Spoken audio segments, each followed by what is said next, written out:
Hey, what's going on, heathens? Hope you're doing well. Another episode of Heavy Metallurgy here. It's Friday, episode 185. Seems like that number has been stuck at 185 for weeks, or is that just me? I think that's just you.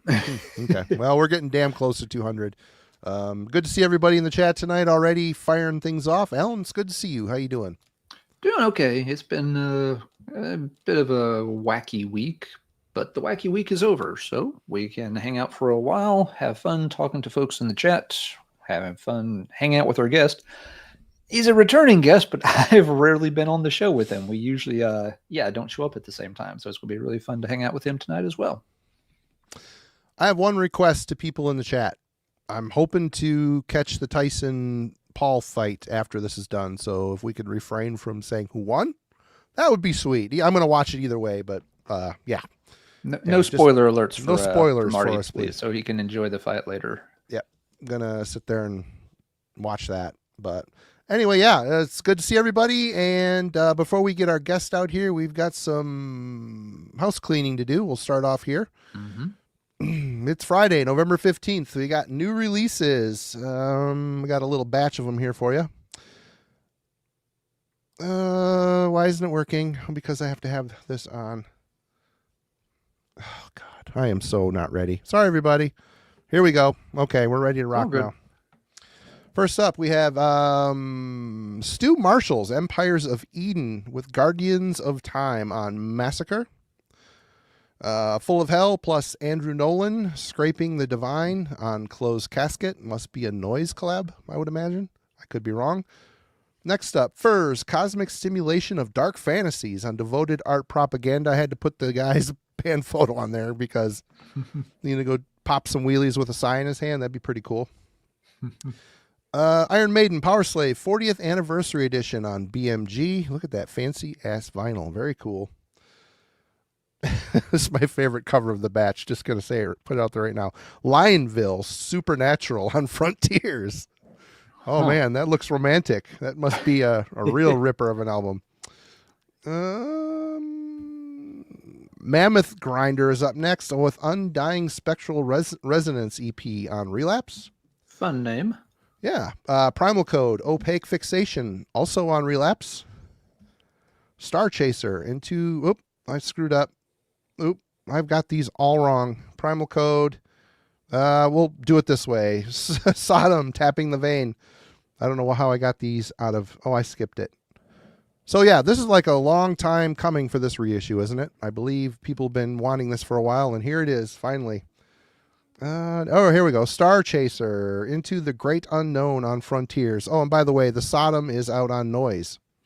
So I guess Noise is quietly still forging along, probably under new ownership. Just reissuing shit. Star Chaser, Into the Great Unknown on Frontiers. Thrown into Exile, Passageways EP, self-titled. Okay. Thy Catafalque from Hungary. This is 12. I'm not going to be able to pronounce this, but I'm going to try. Gangoryu Almak Zutan Yonik on Season of Mist. Zutan Nodik. Oh, okay. Well, you know, I'm just trying to pass. Obviously, you don't know that, you heathen. Yeah, I know. What's wrong with me? Next up, Trapeze Lost Tapes Volume 2 on Metalville. Troll Cave Adoration of the Abyssal Trespasser on Misako Ojo, Black Seed. Voodoo Circle, Hail the King on AFM. And lastly, we have Wasted Youth and Bored, the complete Wasted Youth on Dissonance. So there you have it. That's a snapshot of this week's, and all the people that are out there. What the hell's that band that everybody... Wilson's got some good advice for you. What's that? Wilson's got some good advice for you. Yeah, it isn't going to help. It isn't going to help. All right. Oh, yeah. Was it Linkin Park that came out today and everybody's talking about? It came out recently. They reviewed it on Banger today, so it probably was release date. I saw like 4 people reviewing Linkin Park. If you're like a straight up metal channel and you're covering that stuff, you're just doing it for clicks. Come on. Who cares? Who gives a shit about that stuff? Anyway, we've got this guest here. He's awesome, and I'm so glad he's back. Dennis from Analog Archives. Hey, there he is. Welcome back. So how's that new Linkin Park sit with you, bro? Shit, man, I don't think I heard it. Hey, Marty, now you shouldn't be too hard on them. I mean, they tried so hard, but in the end, it really didn't matter. Okay. That's as much as you're getting. That right there is the end of my Linkin Park knowledge. So there you go. You know more than I do. It took a minute to dial that up in the brain. It's been a minute. They started out as like a new metal band and then just got like more mainstream or something. I don't know. Who knows? Honestly. I don't know. Not my wheelhouse. It might be the best thing ever. I don't know.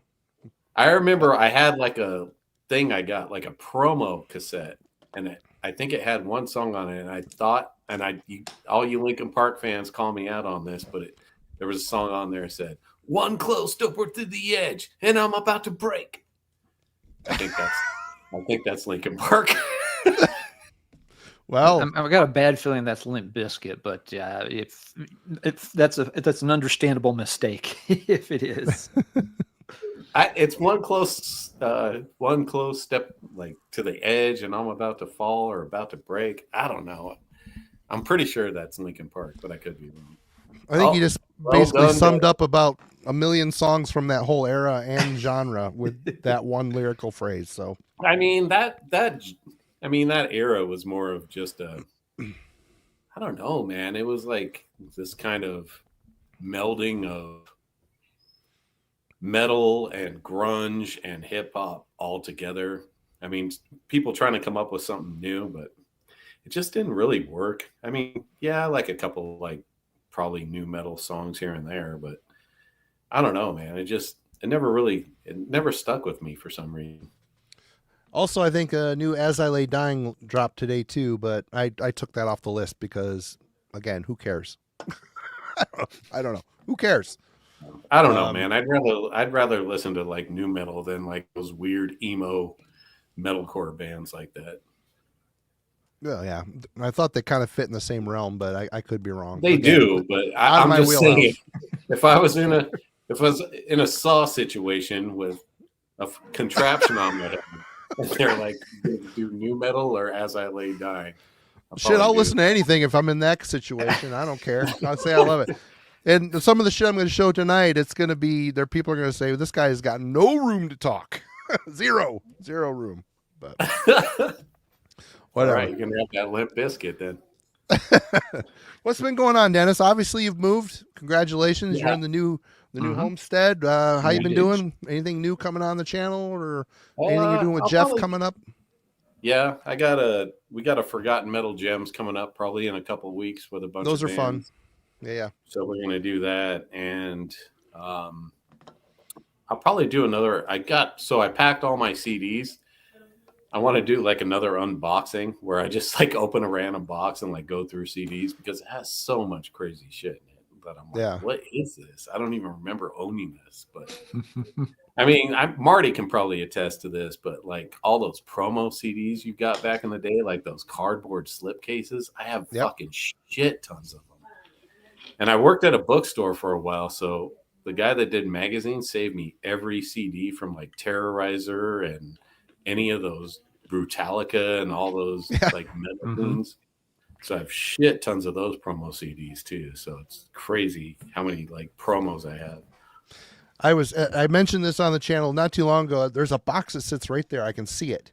And I always thought it was like overstock distro stuff. And I was sitting here like 2 weeks ago and I'm like, I should see what's in that overstock distro box. So I opened it up and it was like a time capsule. It was all those promo sleeve promos from the year I stopped doing worm gears, online. So it's like 10 or 15-year-old time capsule of all I'm like, holy crap. There's like 200 CDs crammed in here with all the bio information and shit. Yeah. It was fun going through there. I'm like, I'm going to check this out and this out. And then it was just like a plague. I didn't want to see any more of that shit, but now it's just like, wow, this is like classic stuff now, Yep. But, yeah. Well, cool. Good to see you and glad everything is good. Alan, what's been going on with you? I know you had a new episode up on Let's Talk Metal this week. Yep. As usual, get something up on Tuesday. Not a whole lot else really going on my end, but I do want to plug something for somebody else. Our friends. Oh, but before I do that, I want to say thank you to George for Thanks, the super George. chat. Yep, good to see you hanging out with us tonight, George. Yeah, our friends over at Radical Research Podcast have just put out the second issue of Deserts of Hex. Mm. This is kind of spearheaded by Hunter, but Jeff helps with it as well. It's basically a fanzine, but a very nicely done one. It's kind of a funny size, small square, but very in-depth articles by a lot of folks who are active in the radical research community. This one's got some really, really good articles in it. I just got it today. I've already read one article. There's a long interview with John McEntee from Incantation talking about the first two albums, the whole debacle around Mortal Throne of Nazarene and why the sound came out so weird on it. That's really good. They've got a really long article on Deathspell Omega in here. There's a story on Scott Walker. Who else have we got? They also cover some things outside of just heavy music. For example, the lead story is covering David Lynch and Angela Badalamenti. Lansbury. It's not Angela Lansbury. That would be a sick hard interview, bro. Murder. Yeah. Murder, She Wrote, anyone? They did not murder. They did not. He wrote. No. But no, so talking about David like Lynch, obviously weird. Yeah, does weird cinema stuff. So they get into those aspects as well. If folks are interested in it, just hop over to the Radical Research Podcast website. They've got copies for sale in their distro. First volume was really, really good. Second volume looks like it's going to be potentially even better. So definitely want to let folks know that is available. It is not very expensive either. I think it was like $12. So, you're getting a really nice, thick volume with, tons of good information. Awesome. All the guys that write for them are, very intelligent and very passionate about those kind of artists. So it's going to be a good read. I highly recommend it. Great. Yeah, I'm going to have to go check out a copy of that. I have not. I'm so behind on the show. I catch up and then I fall behind and I just don't keep up with it. Yep. Catch up on one show, fall behind on three others. Yep, we all know that pattern. Yep. Well, we're here tonight. We thought we would slide into the end of the week with a nice, easy topic for all of us. So, Dennis, we've been listened to. Why don't we get the ball started? Hey, CJ, thanks so much for that. CJ, thank you. Wow. All right, man. This is going to be a cool one. This is Bloodcum. Death by a Clothes Hanger. If you guys don't know this band, it's got what's his name? John Araya, brother. Yeah, Tom Araya's brother, and it's a crossover band from Southern California. I think they were from Montebello, but I could be wrong. This album's killer, man. Super on Wild Rags Records, obviously. Super catchy crossover. Has all the songs from the demo, from the Wild Rags demo series, but they redid the songs. What's weird about this record is it actually has a guy named Joey Hanneman, but it's not supposedly Jeff Hanneman's brother. It just a coincidence that someone else is named Hanneman in the band, which seems weird to me, but man, this is a really good. If you really really heavy crossover stuff, this is very, very much in the thrash vein, but has a lot of crossover elements to it. And this is basically the demo, but it has Death by a Clothes Hanger and I think Harassment by Farm Animals on it as well. But check this out. This and the demo I think this came out in 80. This came out in 88. So definitely check this out. Wait, I got to show you the poster that it came with. I forgot about that. That had to be something for Wild Rags to come out with like a colored poster for a band. Right? Huh. Pretty Neat. cool. Different. You guys don't know Bloodcum? I've never heard them, but I've heard of them. I've seen the record around. Just never bought them. Oh, yeah, man. I don't think I've ever checked them out, but I've seen the name for a long time. Heavier version of like, I would say maybe like DRI, Suicidal, and Slayer all mixed together. Just really underrated crossover, in my opinion, that a lot of people don't ever talk about. I guess the name is kind of puts people off, which I get, but shit just fucking destroys. Cool. Right on. Yeah, it is one of those names that some people. It is one of those names some people could look at and be like, this is probably just going to be really amateurish or silly or something. And it's not. It's really good production on it. It's good. It's a good. I've always thought they were one of the, and I like a lot of crossover, and that definitely tops what I've heard. Like back in the day. And I have the demo, which came out on a 12-inch. And then I got the shirt too at Wild Rags when I lived up there. So I got that shirt too, which is killer. Right on. Okay. Good start. And Alan, you're up next. All right. I've been listening to two basic styles of things lately. The pattern will turn up pretty fast tonight. We'll start with this side of things. Been listening to a fair amount of death metal. Hadn't played Autopsy's Mental Funeral in forever. It's embarrassing how long it's been since I played this album. No particular reason. I've played other Autopsy albums, but just had not circled back to album number 2 in forever. And it's especially weird because it's my favorite era of Autopsy, right around this period in the EP when they really put it in low gear and amped up the doom. They've always had that doomy component, which is one reason I've always liked their stuff. But here they of course put a big emphasis on that. Let's make it slower and heavier rather than just focusing on the blasting parts. And that completely works for me. And that is the Autopsy material I like most. Don't know why I hadn't pulled it off the shelf in a while, but I had played a couple of other Autopsy albums. And I was just like, yeah, I should spin that one too. And this, of course, ended up spending the most time in the CD player. I always kind of wished they had done maybe just a little more material in this vein. Again, they've always had the doomy component show up here and there on albums, but most of the time it's kind of the secondary component. They're mostly death and they use some doom. But here it was almost like they were leaning more into the doom and just using a little bit of death. It would have been nice for maybe like one more release in that style. Flipping through the old Metal Archive reviews was kind of funny too, because a lot of people were making that same kind of comment at the end of their review of the album. They're like, yep, monumental album, kick ass, destroys, all the nice comments. But a lot of the reviews were ending with something like, I wonder if they've got one more album like this in their arsenal someday. So I'm not the only one hoping that maybe one day Chris and company will circle back and give us another really, really doomed out album like Mental Funeral. All right.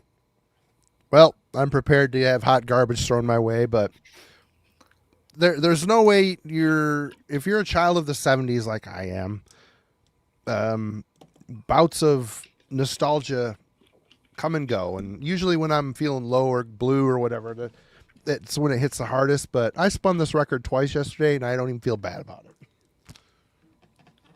Rumors, Fleetwood Mac. Man, I love this shit. It's just perfect. It's perfect. I mean, it's a perfect record. Sounds perfect. Songs are perfect. It's not Kiss, not this time. I think that was a fair guess. It's a fair guess, and I have had long history with Kiss, but I'm starting to get a little tired of some of those classics. I've heard them for so much over the years, but this is just the mood I was in yesterday, and it was when it was done, it started over again. Except I listened to it in the shop digitally, so I didn't actually spin the record, but. Big fan of Stevie Nicks. Her songs are the ones I typically gravitate towards. Her and Lindsay combined are just a perfect duo. I don't know. It's a great record. I like the self-titled before it as well. And after that, that's all the Fleetwood Mac I have. The first two, or not the first two. They're the two back to back. So yep, that's the extent of my 70s nostalgia for today. I'll be getting on with the metal next year. Fair enough. Hey. Some of the stuff I'm going to show, I really can't rag on you for going non-metal because, like I said, I've gone in a pretty different direction with some things this week too. Yep. Sometimes you just got to recharge those batteries, unless you're Dennis. And then what have you got? This is a cool one I haven't listened to in a long time. Phantom. Oh, Lord nice. Yeah. 1985, man. This had Jack Starr. It's one of his like projects that was kind of like a fake band type of thing, kind of like the whole Exorcist, Original Sin kind of thing, where they gave him money to put out like 3 like speed metal records. This being the first one, man, this thing rips, dude. Very new wave of British heavy metal mixed with Metallica circa 1984. So, yeah, man, this has killer songs on it. Live Fast, Rock Hard, Hang Tough, I'm in Heat, Heat. I'm not sure. Speed Kills, Fight the Thunder, Phantom Lord, and White Fire, man. Record just fast. I don't know why they didn't have enough money to put a record cover on this. They just put a logo. And it was a fake record company, too, from what I read, Pentagram Records, because I believe somebody was in Pentagram at the time as well. So, yeah, I think I think Joe Hasselvander had a hand in the label. Yeah, for sure.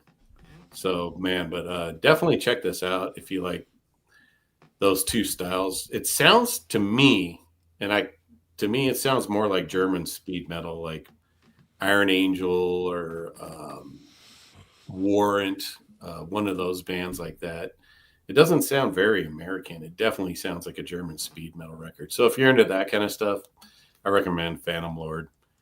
Killer stuff.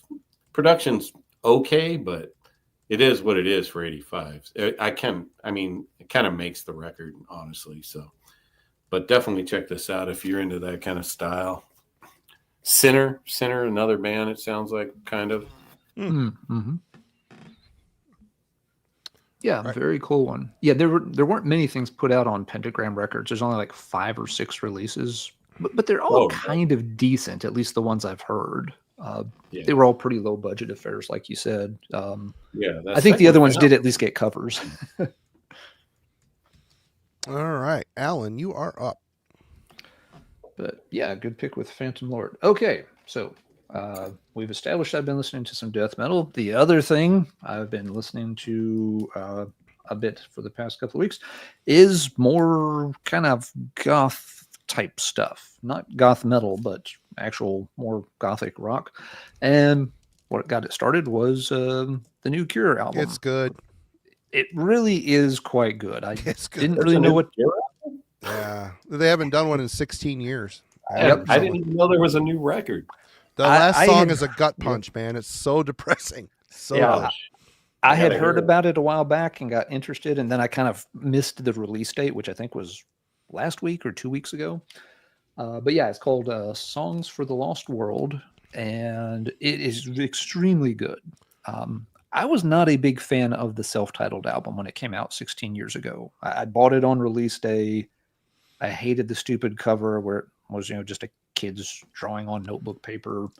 And the music never really clicked with me. I like most of their material from throughout their career, but that one never got my attention. I had no hopes I would follow it back up with anything, but they did an excellent job on this album. Robert Smith sounds exactly the same way he always has. His voice hasn't aged a bit.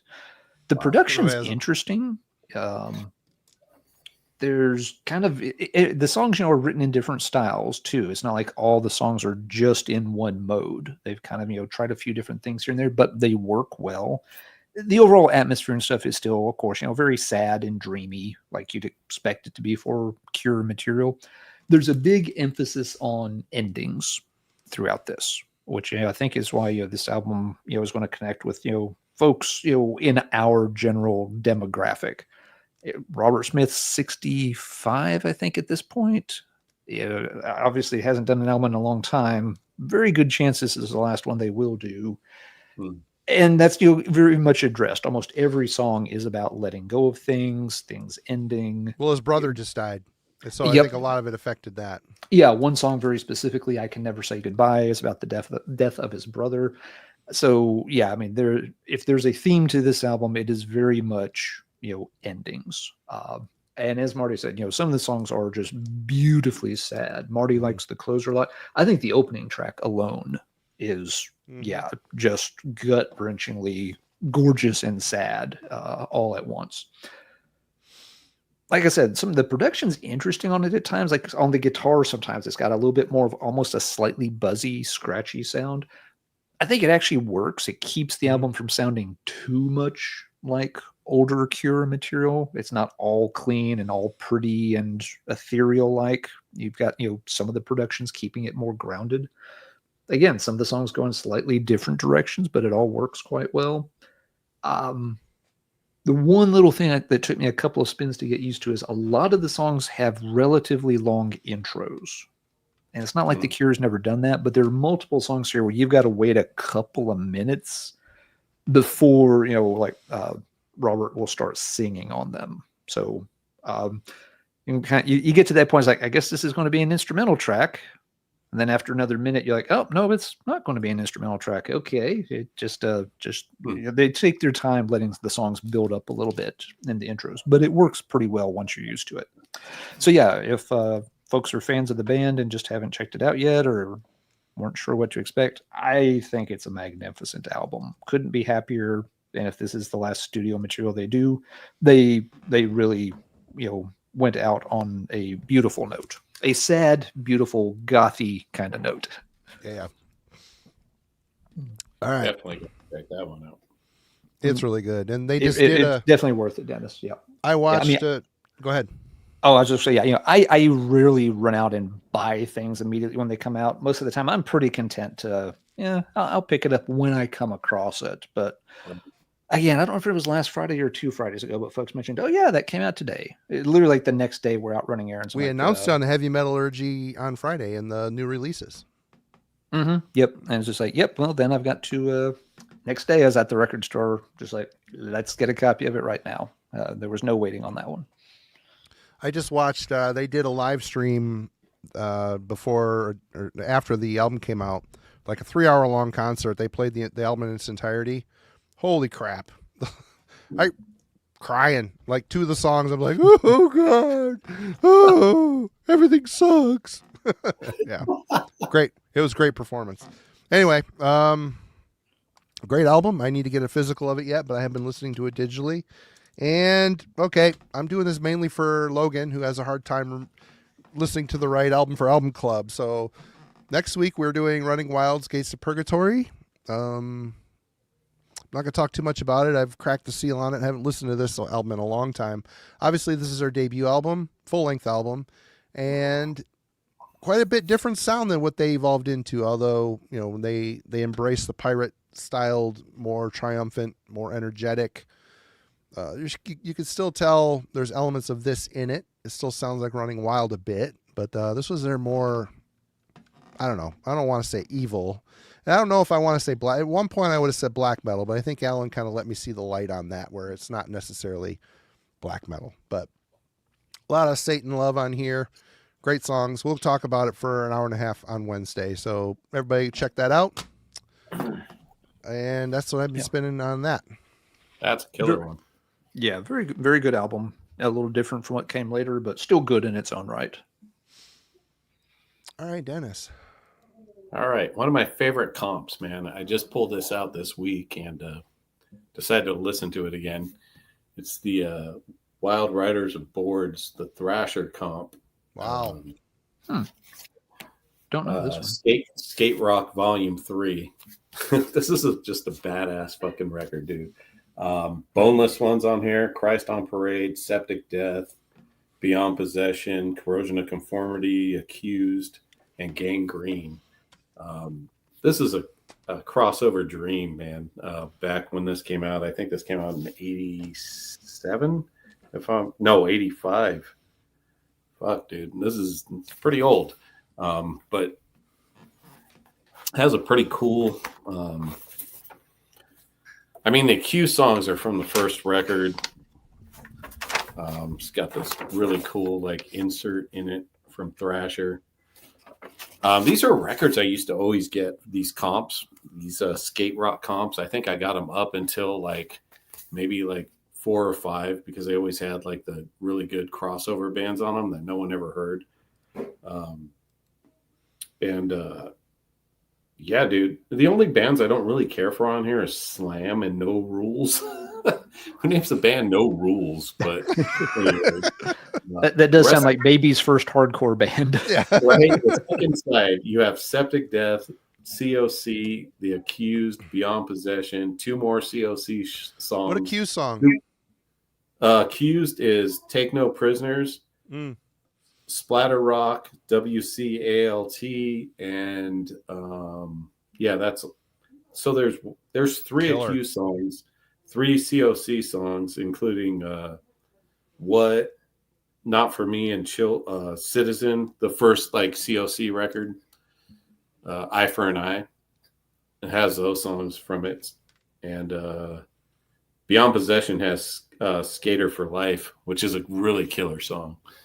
So if you're into like skate rock, or if you guys like skate, I mean, that shit's yeah, Simon, never seen a record cover like that. I mean, how much money did they put into this to do it like a skateboard cover? I think I just looked this up. The cheapest copy I can find was like $150.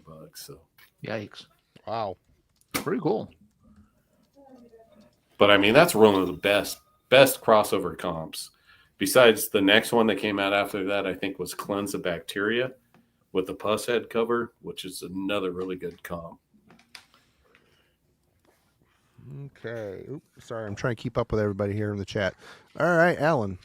I've never seen that comp. Killer. Awesome cut on that jacket. Different. Yeah, I haven't seen that before either. Really cool. Okay, so we did death metal, then goth.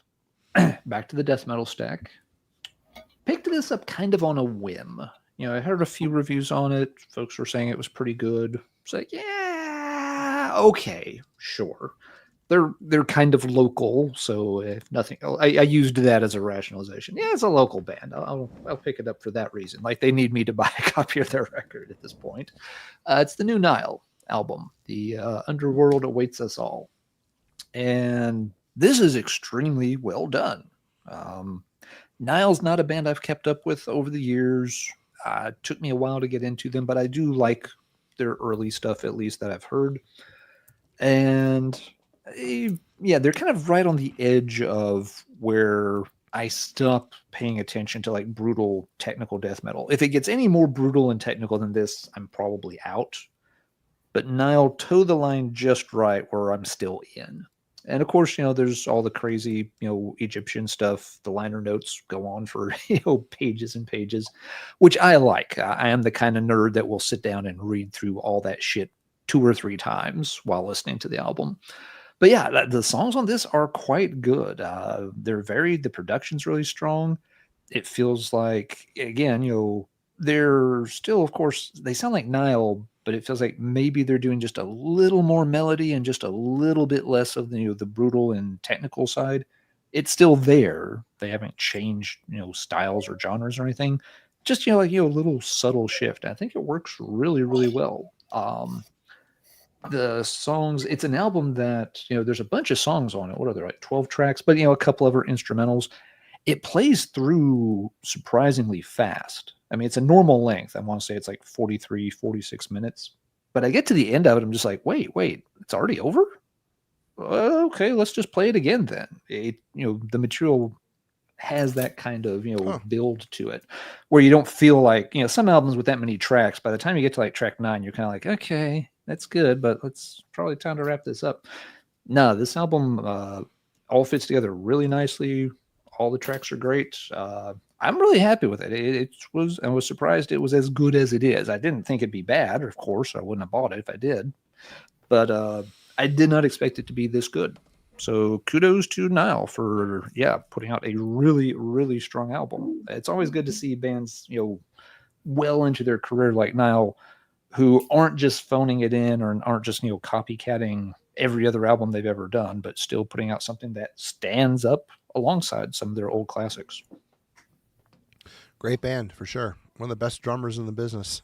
Yep. They are going to play locally in January too. So I'd like to make it. I probably won't. I think it's like a Tuesday night or some bullshit. So yeah, probably won't make the show, but I'll at least pretend for a little while that I might be able to.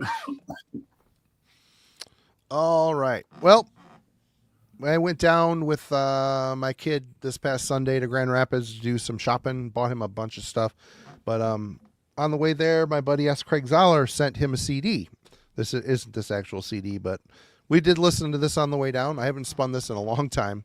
Oh, so yeah, thanks, Craig, for sending Parker the Megadeth and a nice little note to go with it. But peace sells with who's buying. I typically reach for the first one or Rust in Peace. I haven't spun this in a while, and God, it still rips. And I was at Walmart the other night grocery shopping, and they had Kill 'Em All for $5. So we listened to that the other night too. And that album, I haven't spun that in a while. That album rules too. It gets overlooked these days. Okay, look at this guy. We'll do some show notes right now. Next week, next Friday, Chromie is going to be on here on Heavy Metallurgy. We're going to be talking about Canadian metal. So everybody tune into that, and please go subscribe to Chromium Dioxide Radio because he's the best damn channel on the internet. Seriously, come on. On the internet, ever. Forget the Mr. Beast guy. Forget it. It's this guy. Fuck Mr. Beast. It's Chromie all day long. And hopefully he's going to be detoxed by the time he's on next Friday from the last stream he was on with the gas mask and hand grenades crew. Or no, that was Rick's. That was Rick's crew. That was Rick's crew. Yeah. Live from a clinic sober. Okay. But yeah, this album, it holds up really well. I haven't spun it in a while. And the fact that my kid liked it too, it's pretty cool. He's walking the path. He's walking the path. And thanks to my friends for hooking him up with stuff. He's already wrapping up his power metal phase and moving into the heavier, darker side of thrash. Yep. Give him another 13 months. It's going to be nothing like but depressive, suicidal black metal. And then it'll be Fleetwood Mac rumors. Yep. As soon as the girlfriend puts her foot down, it'll be nothing but Era's Torah footage. Looking forward to those days. Anyway, I've already started feeding them. It doesn't matter. It just doesn't. Girl stuff. It doesn't matter. Don't worry about it until you're older. And then, even then, doesn't matter. I've seen them destroy my friends. So I don't know. We're not going to go there. Anyway, Dennis. All right, man. Check this one out. We're going Mutilator, Immortal Force. I haven't spun that in a while either. Good stuff. Oh my God, dude. This record's so fucking killer. On Cogumelo, man. And this is very, very reminiscent of early Sepultura, Morbid Visions, obviously. But it has like this extra kind of like dirtiness to it that just makes it sound more evil than it should sound, because it really shouldn't sound evil when you see the guys in the band. They just kind of look like normal dudes. But this just sounds fucking dirty and nasty and just evil as shit. The demos sound a little bit more evil than this, but this is really this sounds a little bit more thrash. The demo sounded more black metal. But man, I love this record so much. Immortal Stone Without Name, Bloodstorm, Butcher, Tormented Soul. Oh man, this is such a fucking good record. If you guys like early Sepultura or even early Sarcophago and Holocausto, these are Chakal or Volcano. This is like just fucking killer, man. Definitely worth at Sex Trash too. Definitely check this band out, especially that record. It's it's very spontaneous. It sounds like they just went into the studio and recorded a live recording. But yeah, man, just killer shit. Like, it's so catchy too. The songs are super catchy. Yeah. Mm-hmm. All right. I think wouldn't that come out 88, 87, something like that? I can tell you real quick. Mutilator. Yeah, I don't know that one off the top of my head, but yeah. Dennis digging up all the good underground stuff today for sure. Immortal Force came out in 87. Yeah. 87. All right, Alan. All right, let's see. The last one was death metal, so it's back to goth. It's been a back and forth kind of playlist. So, if you like The Cure, and somehow you feel there's not quite enough Cure material out there, that you're just thinking like, I really would like something that sounds almost exactly like The Cure, but not The Cure. I have The Cure for you. That came out wrong. Anyway, this band, The Essence, they were from the Netherlands, active from like the mid 80s into the mid 90s, if I remember right. And they are a dead ringer a lot of the time for like mid 80s The Cure. They can do that sad, longing, dreamy sound exactly like Robert Smith and Company can do. They've always had that tag about them. It's just like, this is the Netherlands answer to The Cure, and you know everything you need to know. And they do it amazingly. This isn't a case of it being like some kind of cheap knockoff copycat wannabe band. This is a group who did it every bit as well as The Cure, just never really got the recognition the same way, which makes sense. I mean, you've already got one band established doing it. It's going to be real hard for another band to climb that high doing the exact same thing. They had some success in Europe. Spain in particular was always pretty receptive to The Essence. I think Italy, they had a good following in. France. They got a little bit of play, and I think they did tour in the US just a little bit, but never really broke through big time. Anyway, this is an anthology. It combines most of the tracks from their third and fourth albums. The third one's called Ecstasy. The cover you're seeing here is the cover from album number 4, Nothing Lasts Forever. And it is, again, just beautifully done, kind of dark gothic music in the same exact vein as The Cure. So think again, stuff like, from Pornography, Head on the Door type era. They can do some of the more lighter songs as well. They could certainly do stuff that's a little closer to the Friday I'm in Love era of The Cure. And they do those songs amazingly well. They really knew how to play. They knew how to get that guitar tone just right. The vocalist was also one of the guitarists, and he was always a little reluctant to sing, but his voice is fantastic for this style of music. He's really, really good at it. So, yeah, if you're interested in that style of music and you just want to branch out to a different band you may have missed, The Essence is a great one to pick up. Their stuff's always been a little bit of a pain to pick up, but there is a box set that came out just a few years ago. It's one of these kind of simple box sets that's been popular in recent years where all the CDs are just in, cardboard slipcases, but it's got all 5 of their studio albums in one place.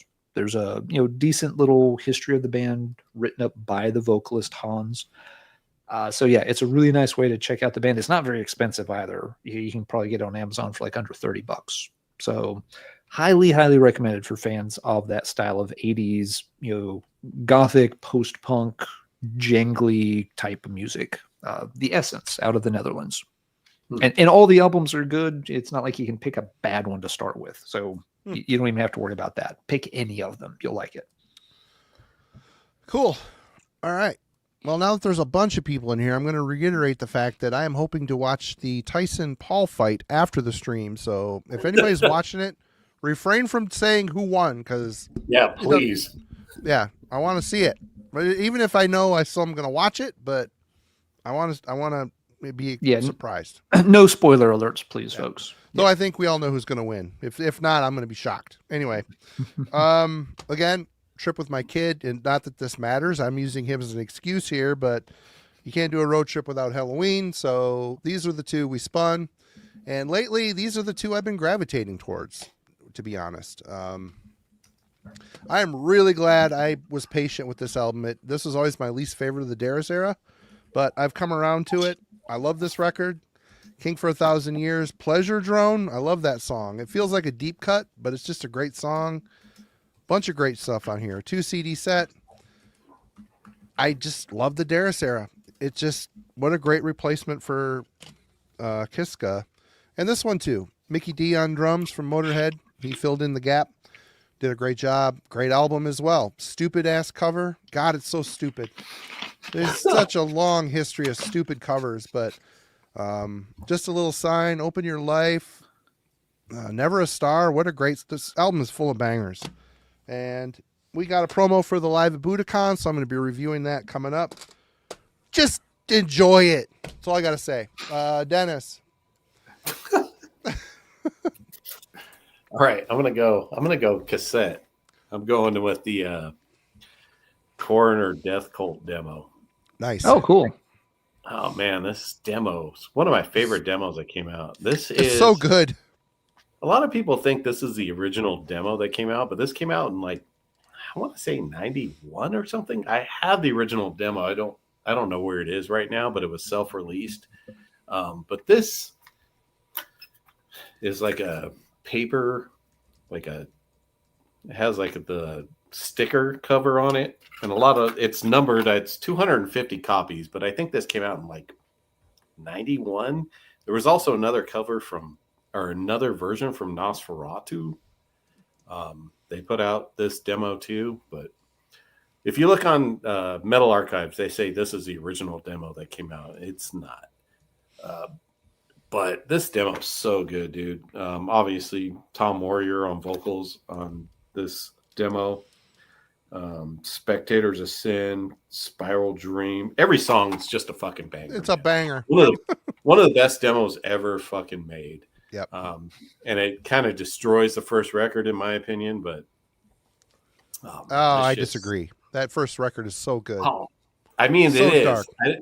The Tom Warrior on this makes this better than the first record. If it wasn't for Tom Warrior on vocals, I would say the first record's better than this. But hearing that, so I bought the first demo at Record Vault in San Francisco, and I remember listening to it on the way home, like my mom driving me and my friend, and going, "What the fuck, man? This is so fucking good." But shit. And it holds up. It's not one of those demos where you listen to it today and you're like, that wasn't as good as I thought.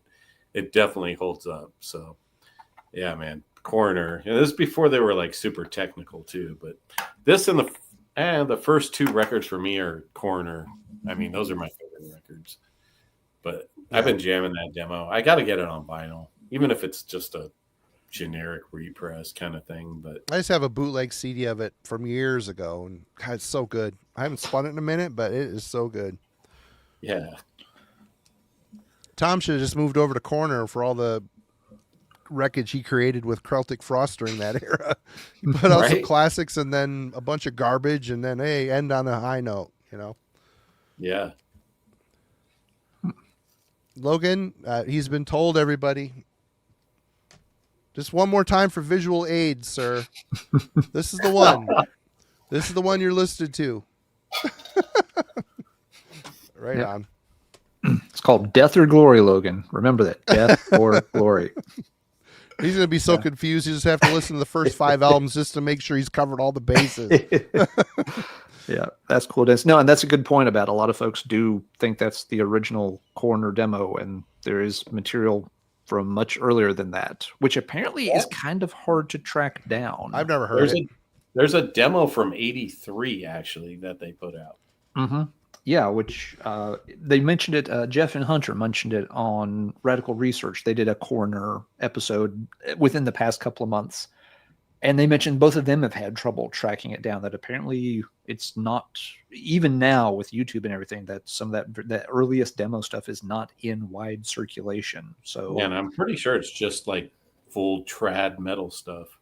It's not the impression I got was that it was really not. It's a different lineup. It's not the same style they would come to be known for later on. But if anybody's got that demo and wants to upload it for folks to check out, there's a lot of folks that are looking for it, just a chance to hear it, because apparently I'll buy it. Dennis will buy it from you.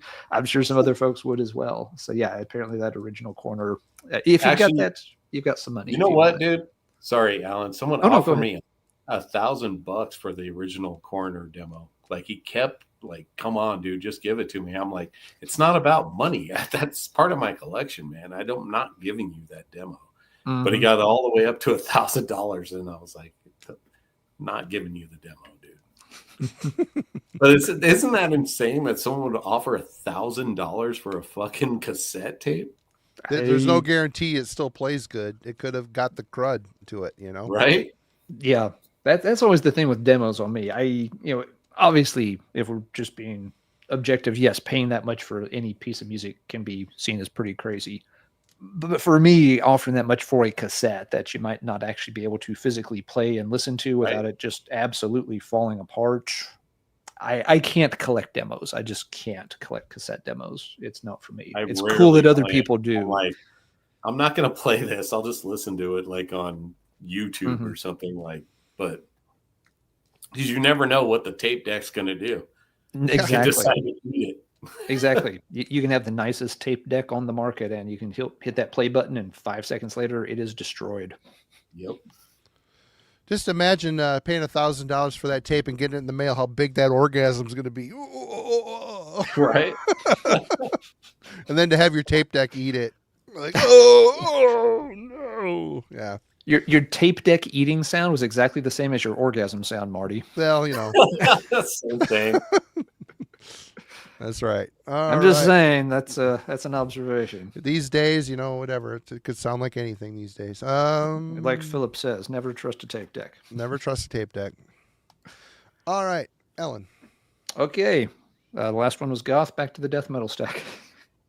I'll get out of this pattern eventually, I promise. Had been meaning to go back and give this another chance. It's a classic death metal band that had just never really fully clicked with me. But it's like, I will sometime. But their stuff was out of print for a while and was expensive, and I wasn't about to track it down for a big price. But wandered into the local record store one day, and they had this, which I had never seen before. I guess it came out a couple of years ago. But it is the early Deicide material on some kind of 3 CD thing called... Nothing like putting the stickers right on the digipack. How shitty is that? Shitty.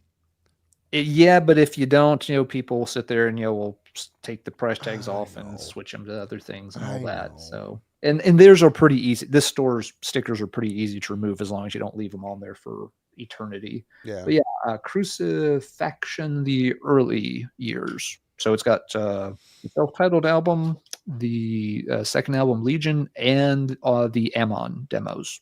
Oh. I was like, that's exactly all the stuff I wanted. That's the sweet spot for me too. Yeah. So I was happy to pick that up. It was funny. It was part of a collection. They told me when I was checking out. I know the guys, that run the store. They're like, "Yep, kid came in here like 2 days ago, sold his whole metal collection, and you could tell that he had gotten scared of the Satan because he brought in this big stack of Deicide, Behemoth, King Diamond. It had some weird stuff too. He had like some Aleister Crowley old Born Again sermons on CD, the Black Mass album. It was obviously someone had dove right into kind of the what's the line from Detroit Rock City? He wanted to touch pure evil. And then got all shaky about it and brought it all in, traded it all into him, and was asking him where the Christian music section was. So it's like, well, okay, you know what? So I'll take this one because that's exactly what I wanted to hear. I have nothing against Deicide, just something about Glenn's vocals never were my favorite. But revisiting it, I'm starting to get the hang of them more. It's going to take some more spins, but I think we'll get there. So, yeah, it was kind of cool to just randomly find all the stuff you wanted in one $20 collection and not have to, track them down individually or find original pressings, which, got kind of, overpriced there for a while. So I am finally circling back around to early Deicide, and it's working for me more this time around, which I kind of figured it would. Glenn's vocals were just always were the sticking point, and now they don't seem to be such an issue for me. So we're there. All right. Well, I bought this CD collection a while ago, and it doesn't play in my shop CD player. That CD player, I have 2 of them up there, and they just don't track some of these newer CDs. I don't know what the deal is, but it works downstairs. So I've been listening to the crap out of the first one of these. Anyway, I've got the Manilla Road Roadkill tapes and rarities. Oh, nice. This I can't get past the first disc. It's all the Roadkill tapes, which I have a vinyl copy of, but I think there's way more tracks on the CD. God damn it. There's like 2 bonus tracks. Is there a better band? I mean, I listened to this band live. These guys were one of the best US bands, heavy metal bands. I'm sorry. It's just the truth. And the fact that they're not here anymore is a total bummer. Side B, I have not even gotten to yet. Bunch of rarities. There's 1, 2, 3. There's like 4 songs that are listed as unreleased songs from rehearsal. There's live tracks on there, rehearsal tracks, early unreleased songs. So I'm excited to get into it. All songs restored and remastered by Nudie between 2013 and 2019. He was the drummer through their last quarter of their career. Great drummer. Can't remember the band he was, the other band he's in. Anyway, can't remember. This is great. Manilla Road were great. I'm a fanboy. I've got all the shit on vinyl except for Circus Maximus, which I don't really need on vinyl. Bunch of CDs. I just can't get enough. They were so unique, so damn good. You know, Mark Shelton's playing and his vocals and songwriting, right up my alley. I love it. And this is a great collection. I think I got this from Hell's Headbangers, I believe. I think. So probably still copies there if you're interested in a copy. That's neat. Exactly. I haven't seen that one before. Yeah, it's cool. Worth it just for the live stuff. They just ripped. Recorded on a 4-track reel-to-reel. So, and they got a great sound out of just doing that. But booklet's got extensive liner notes in it. It's cool. Check it out. If you're a Manilla Road fan, it's definitely something you need to have. All right, Dennis. Hey, what's up, John? All right, man. Check out this, man. I've been jamming this. This is a really good fucking EP. Which the Hex is on. Oh, yeah. This is a LA band from, I think this came out in 84, man. That sounds about right, yeah. It's like rejects from Betsy Bitch and Lizzie Borden got together to those guys, dude. Start a new band. But does it have the original cover there somewhere, Dennis? Huh? Does it have a picture of the original cover? I'll pull it up while you talk about it. That's the original. Yeah, that was on the original cover. Yep. This is the Axe Killer release that came out after. I think this came out the same year, but yeah, this came out and it says 84 on the back. So I think Axe Killer was French. So Axe Killer was a French issue of the US. Yeah, this kind one's of like Black actually Dragon. Pink vinyl, which is cool too. Oh, cool. But yeah, this is like a mix of Lizzie Borden's probably up there too, but I would say like maybe like Armored Saint and like the first Motley Crue record, Too Fast for Love. It's kind of like this heavier mix.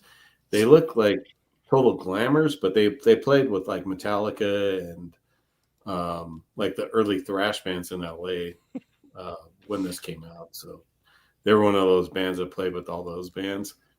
But it's the riffs on this, man. Damnation, Bewitched,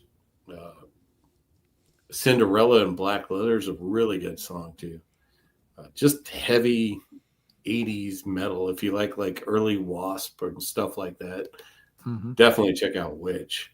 Just killer shit. Yeah, it's a great pick. I always loved that record. I got it when I was a kid. I thought it was going to be like glam stuff, and I was like, wow, this is heavier than I thought it was going to be. Yeah, and it's another one. The name and the cover will scare a lot of people away, thinking it's just going to be some kind of hairspray band. But it really, you nailed it. It's from that kind of era of LA metal when the bands were starting to look really glammy, but still sounded just, they still had that kind of leather and studs early. Yeah, it's kind of like that first Odin EP too. They just looked totally glammed out, but the stuff was heavy. Yep. yeah, they had the LA look, but they still had a heavy sound. They hadn't all gone in that, really more mainstream glam Yeah, that direction poppy just yet. sound. All right, Alan, you are up. Yes, yes, Raccoon. Halloween has already been called. Marty's all over that. All right, let's see. So the last one was death metal, so we gotta go back to the more gothy pile. Marty doesn't like this band very much, but I still do. I revisited this one. We might talk about them a little bit next week, although we'll probably have other things to discuss on our Canadian metal outing with Chromium Deicide. But Spell is a Canadian band, and this is, I want to say, maybe their third album, Tragic Magic. Cool band. They've gotten a bit of hype over the recent years. Their sound there's a little bit of metal to it, but it's really leaning more into sort of like, 70s hard rock, a very distinct 80s, just kind of general rock vibe to it. Lots of really good melodies, though. Lyrics are actually kind of cool and well done. But this album, it's mainly a two-man project. These guys pictured here. But yeah, I really like what they're doing. Marty and I have talked about this one on the show before, and I get Marty's point. They are not a particularly heavy band. It almost feels like they started out heavier and they've shied away from it over time, which is kind of the wrong direction. But they are really good at this style. They're not as like dark or occulty as a lot of the bands that tap into the 70s vein. Somebody mentioned earlier they were listening to like the Lucifer 5 album from earlier this year. They don't really have that vibe. Spell tends to sound a lot brighter. They're not trying to do a seance. They're trying to do like a early 80s, high school gymnasium party after dark kind of vibe or something. It's a little hard to describe, but they've done it very well. I feel like it's probably about time for them to put another album out also. They've had pretty good momentum across their past few releases. Opulent Decay, the album before Tragic Magic, was the one that they really seemed to get a lot of attention for. And Tragic Magic is comparably good. In some ways, it's a little bit better than Opulent Decay. So Decay, the green cover. It's got that really, kind of abstract, very, very green, slimy, but not slimy looking cover. That's the one. Right on. So, again, going back and forth between death metal and gothy kind of stuff. Spell gothy is not a good description for Spell, but there may be a little bit of that hint of like wistful sadness, but with a whole lot of melody packed in too. All right, so I guess next time I'll be back on the death metal pile. But until then, it's your turn, Marty. All right. Well, I struggled a lot with this, but I was very interested to hear it. Pat from Ground Zero Salem sent me a box of stuff. This was in it. I've listened to this a couple times, and this is David Wayne's Reverend. After he left Metal Church, he started the band Reverend. Had a couple of the CDs when they came out, because I was a big Metal Church fan. Didn't really care for it. Gave them away. I kind of wish I didn't do that, but this is a Gathering of Demons. And it's got a Gathering of Demons 2019 remix and original 2001 mix, and then a handful of live tracks. So, man, David sounds burnt out on this. His voice is just not great. You could tell he's famously had a cocaine problem that took him to the grave, unfortunately. But I don't know if that's the catalyst of why it sounds so bad. I don't know. It sounds like him, kinda. The songs aren't great. There's multiple mixes of the same shit on here, and it just doesn't get better. You know what I'm saying? Like, this remix of the original mix, it's like, trying to make a turd look presentable for display. It just isn't going to work. Anyway, I don't know. I've struggled with this. It was interesting to hear. It's been a while since I've heard Reverend. I'm probably going to eventually pick up the first couple records again, just because I want years of musical growth to go back and listen to them. I wanted more Metal Church, and Reverend just didn't hit me as good as Kurt Vanderhoof's songwriting. But this is worth a definite listen. Can't say I liked it, but Didn't they have a feel record bad. that had like a top hat on it or something? Like it had a hat Mhm. floating. There's like That a was the cowboy first one. on a World Yeah. Won't Miss You, I think. That I was, think that it was the first always one. in the bargain bin. I was like, Yep. I'm not getting. That's where I got both of those CDs back in the day. Was out of the bargain Yeah. bin. I was all Yep. excited about it, but I mean, Yeah. I had a live. Homeboy's looking rough. I don't think it was even a full album. I feel like I had like a live mini album by them. And at least live, the material, it wasn't bad. It wasn't like it was spectacular, but yeah, it was, it was, average. I kept it. I played it for, a while. So, but yeah, Reverend never did quite manage to stand out. But yeah, not a terrible band either. Now I got to look up what the name of that live thing was.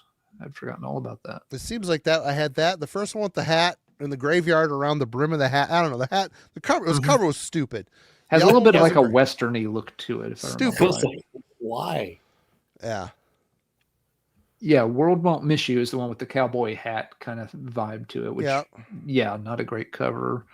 What was the live thing called? Oh, I guess it was just called Live. Wait, that doesn't look right.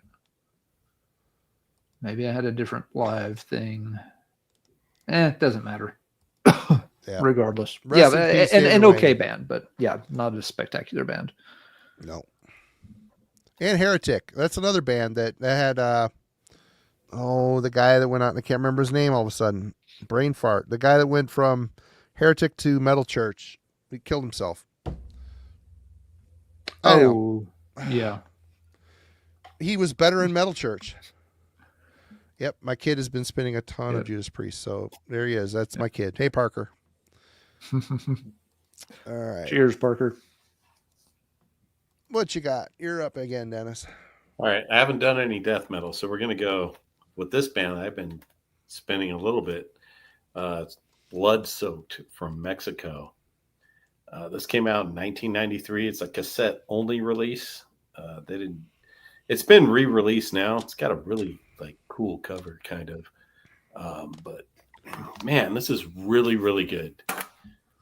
Not something. So back when this came out, Chasm was opening for this band.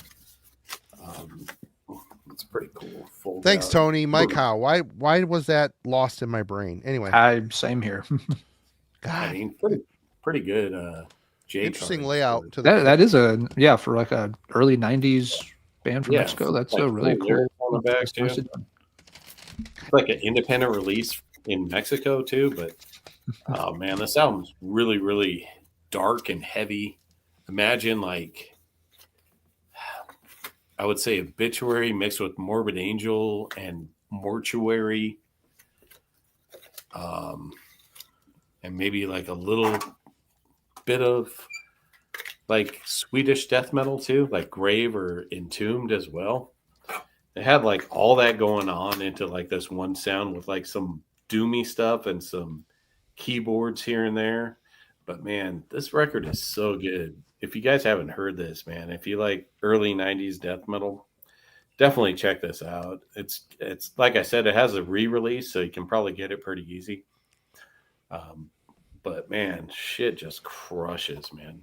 I've been listening to that. I listen to that half the day today. It's one of those records you put on, and you're like, man, that's so good. And nobody knows about it. A lot of those bands from Mexico. Never heard of it. Yeah, nobody ever heard of them. Nope, new one on me. No. The only way I ever heard of trans metal from Mexico City was when I saw a video of theirs on Much Music's Pepsi Power Hour back in the day. Yeah. I never went and tracked down any of their albums, but I'm like, man, these guys are pretty rocking, pretty good stuff. But then I thought, wasn't it Grindcore came out with that trans metal record, didn't they? They might have. I never showed up in the Camelot I was frequenting, so I never. Oh no, I got it at Camelot. Yeah. It was the one with the fucking Titanic sinking into the sea. Burial at Sea. That's what the record was called. But but that was the English version. There was a Spanish version too that was released before that. So it has two versions.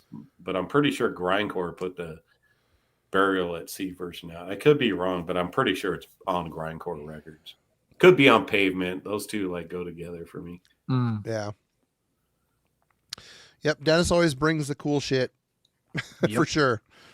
That's just what I just gotta listen to some of this like old stuff. I'm just like, oh shit, I remember this. Like I gotta jam that this week out of nowhere. Probably like something like somebody probably posted something. That's how I listen to a lot of stuff. It's like people post stuff on Instagram, all these like old school dudes, and I'm like, oh shit, I remember that. I gotta pull that up. All right, Alan. All right. I think we're back on the death metal stack. I'm going to break out of this cycle next time around. We've had our fun with it. This album, I bypassed it when it came out.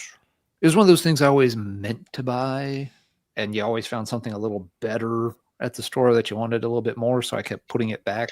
So I didn't get it right away when it came out, but I eventually picked it up and hadn't played it in a while. So it was time to revisit Incantation's Sect of Vile Divinities, just from a few years ago. It's not their most recent album now, since they had one in 2023. But this one is actually pretty good.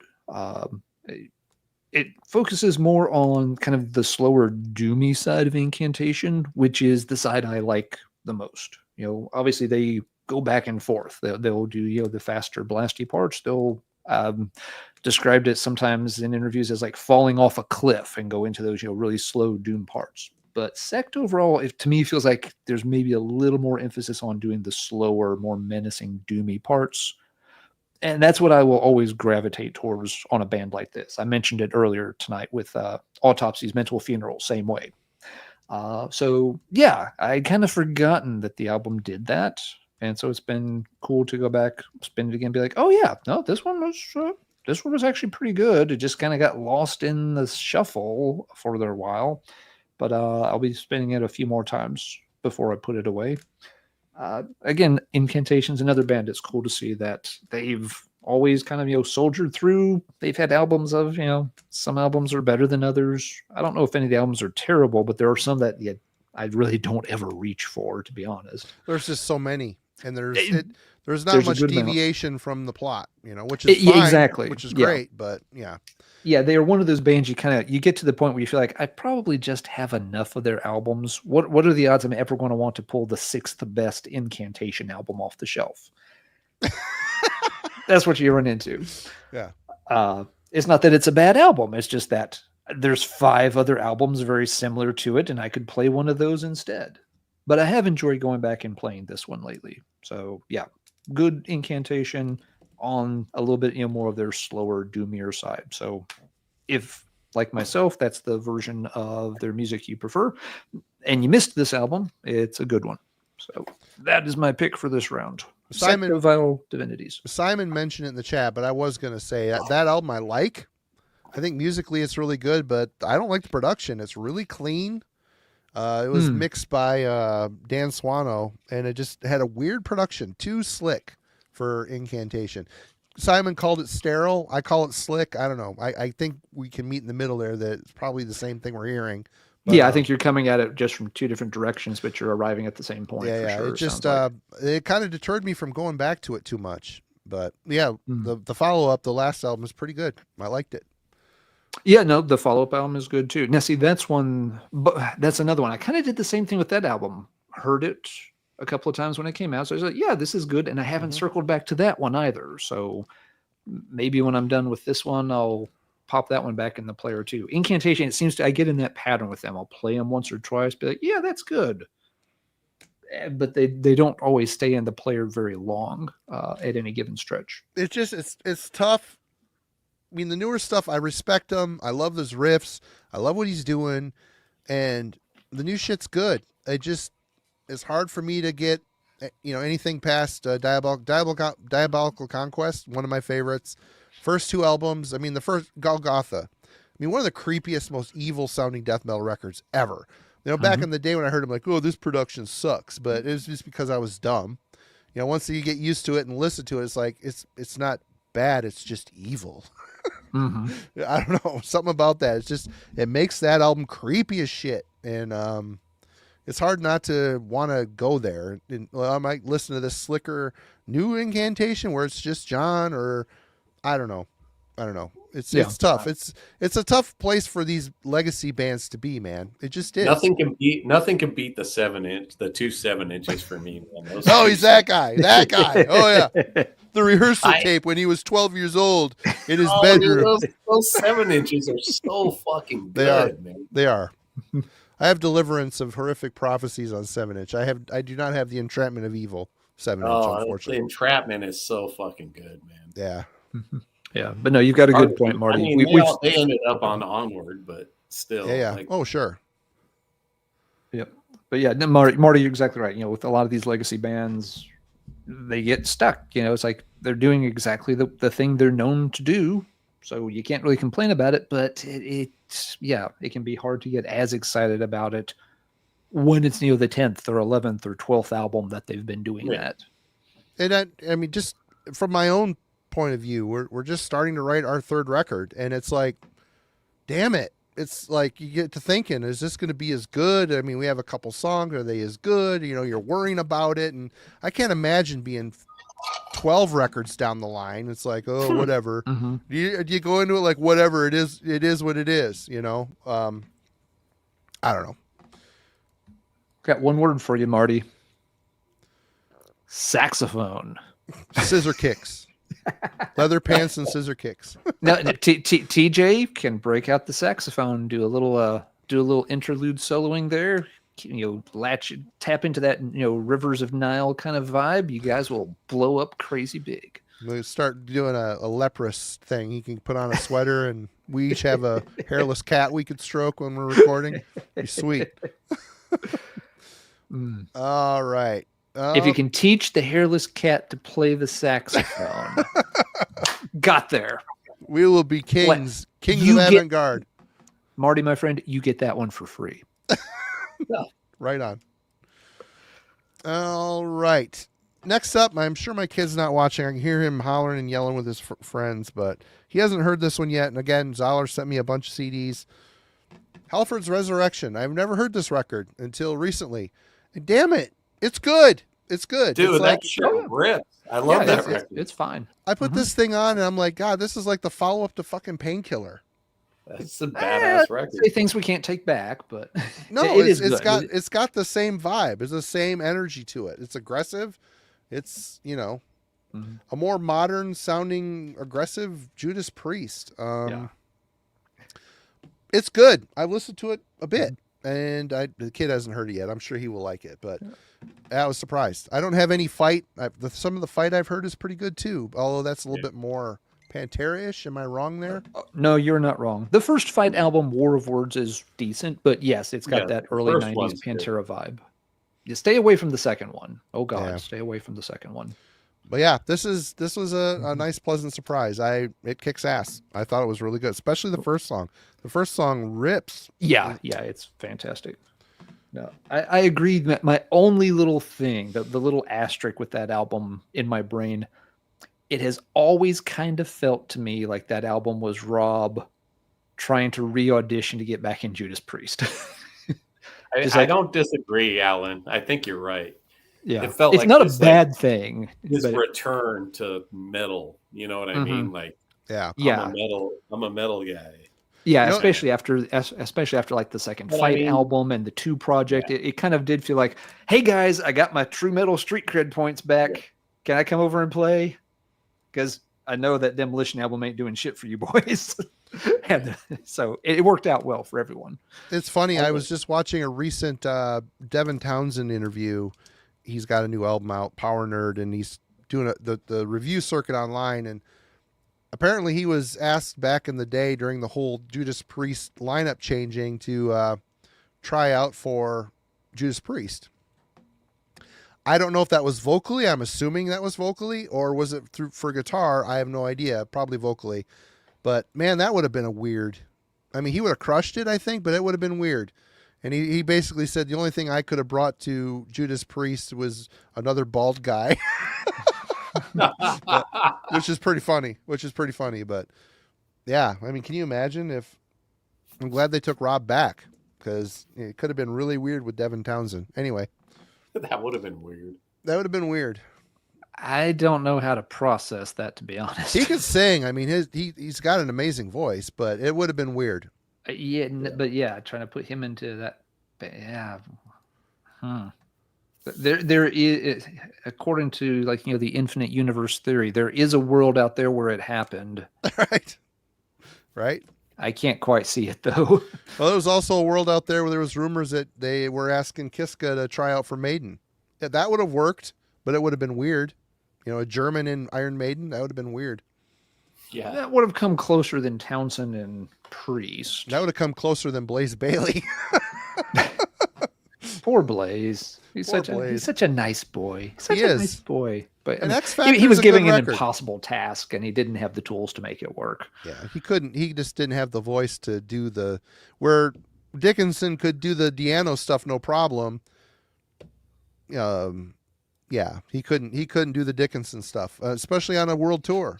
Of course, they were just playing theaters, but still. He couldn't do the Diano stuff. He couldn't do the Dickens stuff, and nobody wanted to hear him do the Blaze stuff. I liked X Factor. I thought X Factor was a good record. Fair enough. Yeah, X Factor has its moments, yes. But nobody wanted to hear it at the time. It pissed people off, but it's still came good. Over time. No. The fucking Virtual 11 album, that album sucks. Too much repetition. You said it. So bad.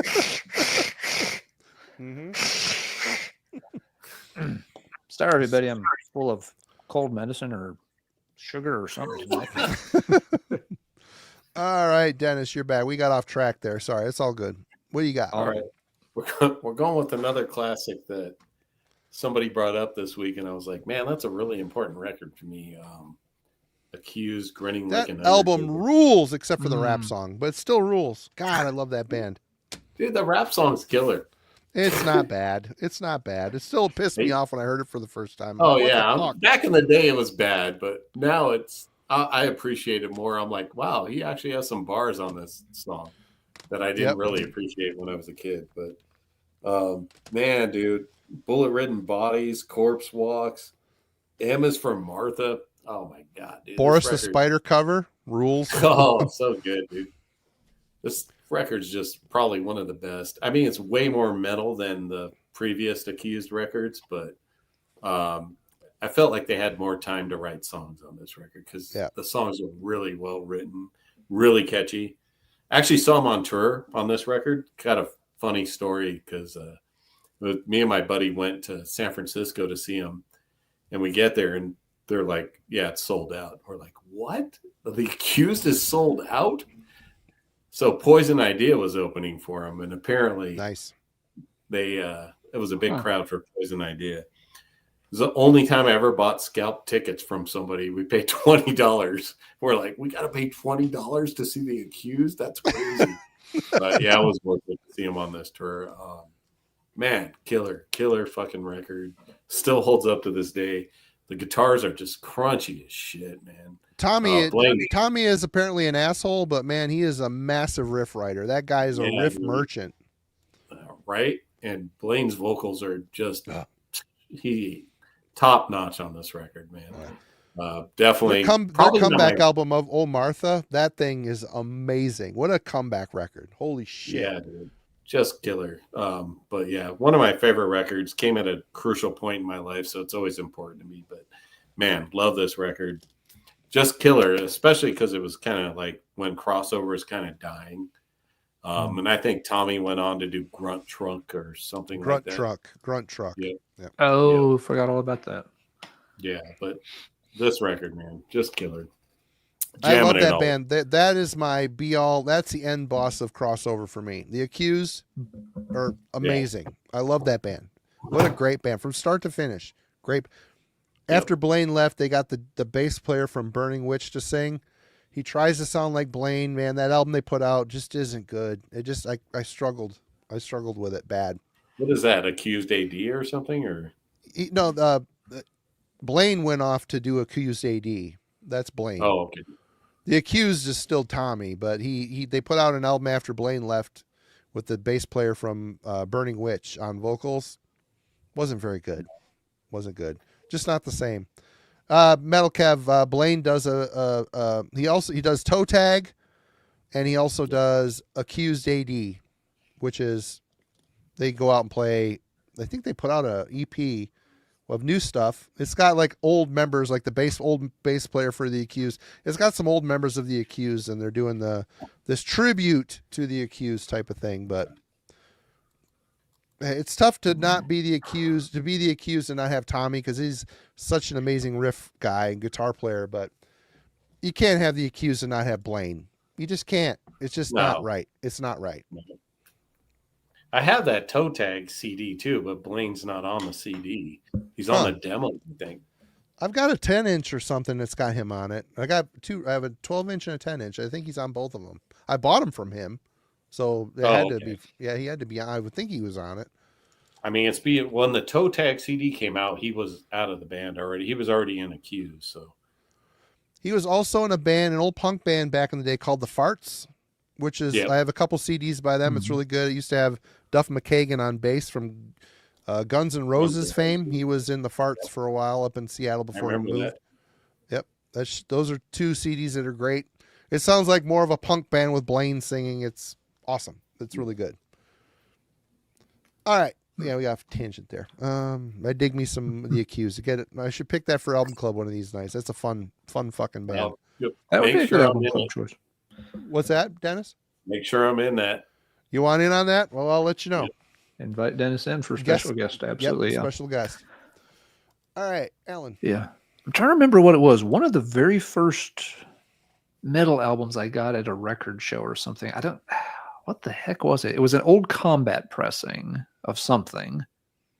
And, on the inside, you had the Combat discography. So you could see like all the albums and order stuff. And I always saw on that whole list, the Accused album titles had the best titles with, Grinning Like an Undertaker and More Fun. Than Open Casket Funeral and stuff like that. I never found any of their records back then, but the titles always stuck with me, and just like, that's an awesome title. If I ever see that, I'll pick it up. But you never could find them back then. Now it's really bugging me. What album did I have that had that Combat flyer in it? I'll think about it later. All right, I'm going to break out of the death metal and goth cycle at this point. I've been listening to some more of both, and maybe a couple more will pop up, but let's cover something different. The obscure traditional 80s metal album for the night, a Danish band called Kim 6. Great logo. I love the way they did the logo, but yeah, it's Kim, like K-I-M, and then 6 is S-I-X-X. Only 2 X's. It's not triple X. Yeah. It's not that hardcore. Look at that dude on the far right, the daddy vest with no shirt underneath and the top hat. It's a very mid-'80s European-looking band. That'd be the drummer. No doubts about That's the drummer, yeah. Whatsoever. But the deal with Kim 6 was they started pretty early in the 80s, recorded some stuff, but they only ever got one 7-inch single released. They never had a full album deal back in the day. They had a female lead vocalist, of course, with Kim. Their sound was surprisingly very new wave of British heavy metal sounding. And I'm saying surprisingly because being in Denmark, you probably would have assumed they might have gone for more like the Merciful Fate kind of vibe.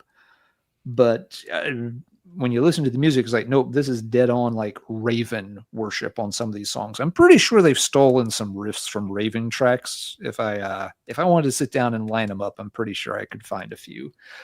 But the material is very well done. What this is an anthology from Cult Metal Classics. Basically, it's like a 40th anniversary collection of stuff. And it's actually surprisingly good start to finish. First off, it's got a good amount of material on it. Some of these older bands that have been getting anthologies in recent years, there's like maybe 5 tracks on the CD, which is like, okay, we'll take what we can get, but it's always a little disappointing when you've been wanting to hear more material by a band and there's like, 6 songs on the CD and 2 of them are just different versions of the same song. So you get a lot of stuff here. The sound quality on all of it is pretty good. It's not like this is all just, Walkman quality live recordings or something. It's actually decent sound. And all the tracks are actually pretty solid. They're very straightforward, traditional, early to mid 80s European heavy metal. It's not thrashy. It's not too speedy. There's nothing over the top, brutal, or extreme about it. It very much is like, yep, they listened to a lot of new wave of British heavy metal, ran it through a Northern European filter, and there you go. But all the stuff is good. It's not like the first demo was them just farting around, or that the last demo is all of a sudden they tried to go to MTV. No, start to finish, it's a really, really consistent comp. The 7-inch I mentioned, yes, I have a copy of the 7-inch because, I'm that kind of sick little monkey. But yep, this is the only thing they ever released on vinyl back in the day. Both the songs on this are very good, pretty catchy, high energy stuff. So it's a band that had the talent. They actually sound a lot tighter than a lot of other bands that did get albums out of the Northern European countries. For whatever reason, Kim 6 just didn't get picked up. Kim herself sadly was killed in a car accident, I think back in the 90s. But there's been a couple of anthologies put together by some of the other surviving band members. So I'm glad that the material's out there. It's a lot easier to find this than the 7-inch. And yeah, you actually get a lot of really solid material. It's not going to rule the world. It's not going to be the best thing you've ever heard, but it's much, much better than a lot of the anthologies from these kind of bands. So yeah, Kim 6 from Denmark. Good one to check out. Right on. All right. Well, someone mentioned Kiss. I said, I forgot. This was in my car for a while. Off the soundboard, Kiss, Veterans Memorial Auditorium, Des Moines, Iowa, November 29th, 1977. So Kiss put out has been putting these out on vinyl and CD. They're bootlegs, official bootlegs, so there's not a lot of touching up on here, not a lot of retracking as far as I'm concerned. And it just amazes me. You look at the track listing for this, they've been playing, it's like Kiss Alive era. And it's just amazing how much mileage they got out of the set list. They've been playing the same set list for fucking ever. When they got into the glam world, they broke up. They would put some classics in with a bunch of new stuff. But ever since they got back together for the final tour type stuff with Ace and Peter, it's been the same set list. Destroyer, Onward. But one thing I have to say, surprised listening to this, Ace fucking is ripping on this album. He's ripping. There's no touch-ups. There's no Bob Kulick stepping in here to play for him on re-recording. It's Ace, and he's ripping. He's mostly nailing the solos the way they were on the album, but there's a few variations. But God, he's on fire at this show. And this is obviously just at the tipping point where he starts getting into the drinking and the drugs pretty bad. And obviously we see where he's at now. He's out there touring now, and you watch live stuff of him now, he sounds like shit. He's not even trying, man. It sounds like he's playing with mittens on. It's terrible.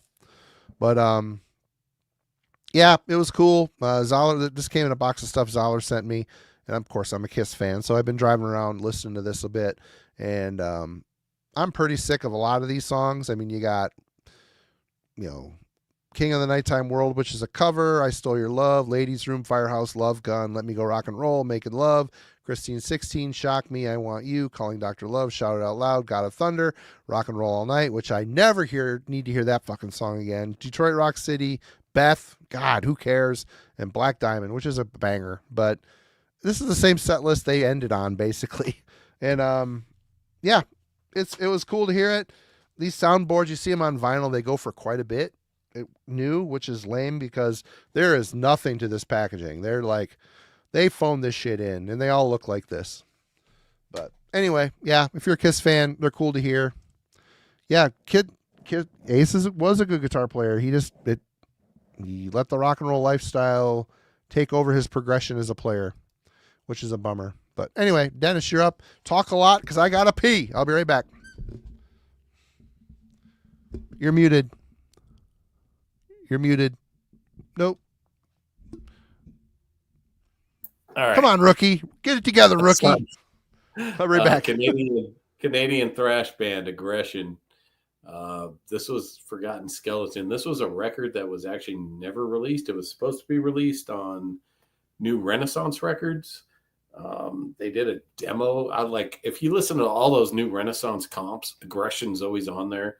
It's either Metal Pox or Metal Slaughter is on those comps, but woo, dude, this album just fucking crushes. Imagine like Razor mixed with like Slayer and I don't know, man, Anvil Bitch or some other band like that. This shit just fucking goes for the throat. You can see the guys there fucking looking killer as fuck. But yeah, super fast, heavy stuff. Yeah, Thrash Metal Attacks. They're on Thrash Metal Attack, I think 1 and 2. But man, this record should have got released. This has better production than the first record that they came out with on Bonsai. So if they would have came out with this record, I don't know what happened. I guess the singer was on drugs or something. I don't remember. Something fell through. But man, this record just fucking kills. And it's a shame it never actually came out because I want to say it would be a hit, but I mean, it wouldn't be a hit. It would still be underground, even if it was on New Renaissance. There's not a lot of stuff on New Renaissance that actually got like popular, I guess. I mean, if you count like Sepultura, but they were just distributing stuff like that at the time. Same thing with Bathory and those bands. They were just like distributors, but they did put out a lot of original stuff like Blessed Death and Postmortem and Anvil Bitch and those bands. But man, this I need to ask. Back in the day, the New Renaissance stuff, I always see like Gargoyle and Deadly Blessing in the tape bin, and I'd always avoid them for some reason. Are they good? So good, man. Yeah, both those are really good. Yeah, I had At War, Ryan. I had all the normal, New Renaissance. I always missed out on Hellion because I always had a problem with lady singers in metal for the longest time. Now I kind of like it. Hellion too. I mean, there wasn't really anything on New Renaissance I didn't like that I bought. I'm sure they had some duds, but I mean, for me, like if I picked up something on New Renaissance, I knew it was going to be good. Right. And it was. I mean, a lot of that stuff almost sounded like it was demos. Like they just put out like a 4-track recording and put it on vinyl. Like it never was like super produced.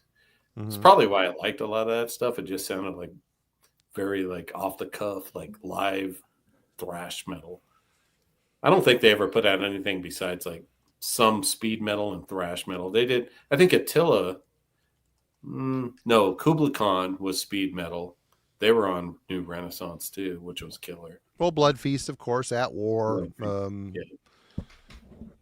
Necrophagia. Okay. Yeah.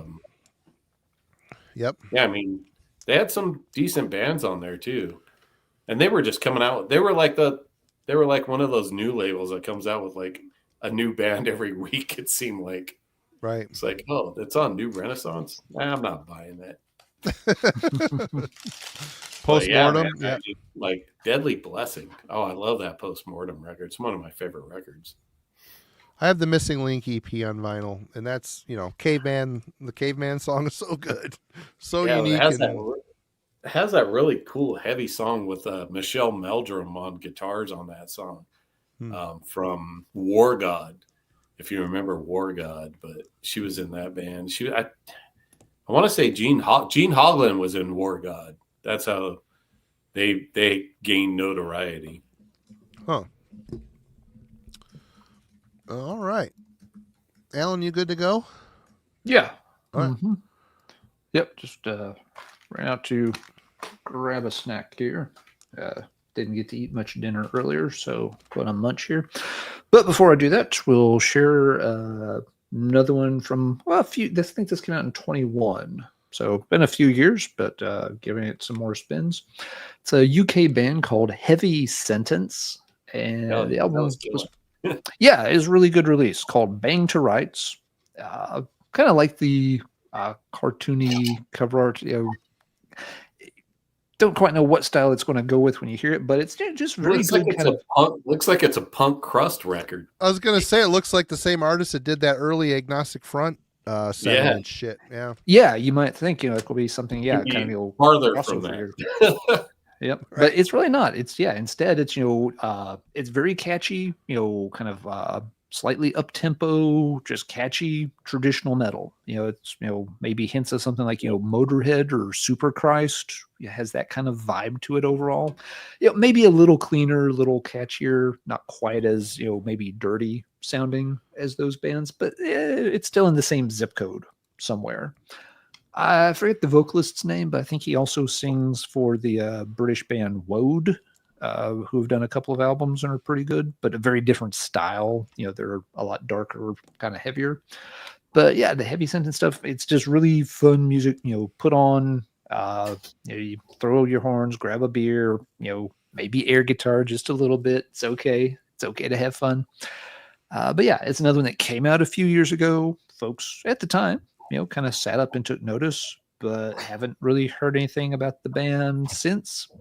I think I've noticed I've been starting to go back and revisit a few of these things that were, now maybe in that, 3, 4, 5 years old, where we played them and liked them at the time, but they've been sitting on the shelf, just kind of gathering some dust. So it's time to dust them off and enjoy it. And yeah, the heavy sentence one is still holding up really nicely. Fun material. Glad you know it, Dennis. All right.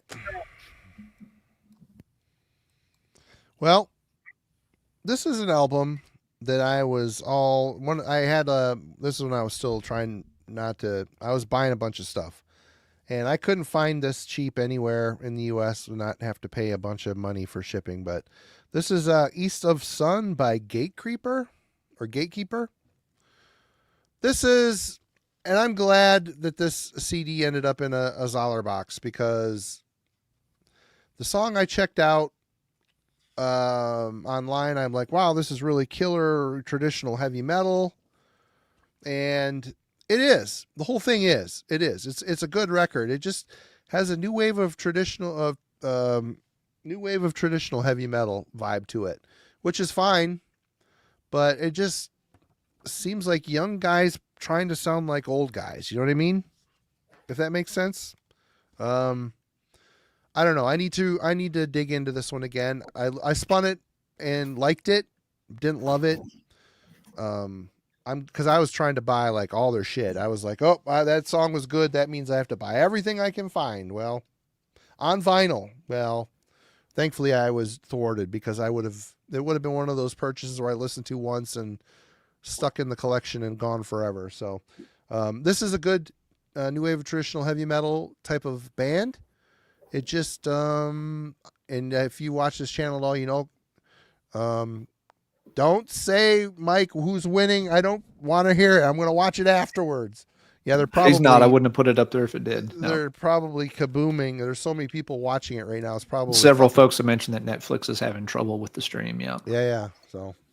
my wife's watching it right now, so it seems good. I mean, it's not crashing. I don't know what's going on.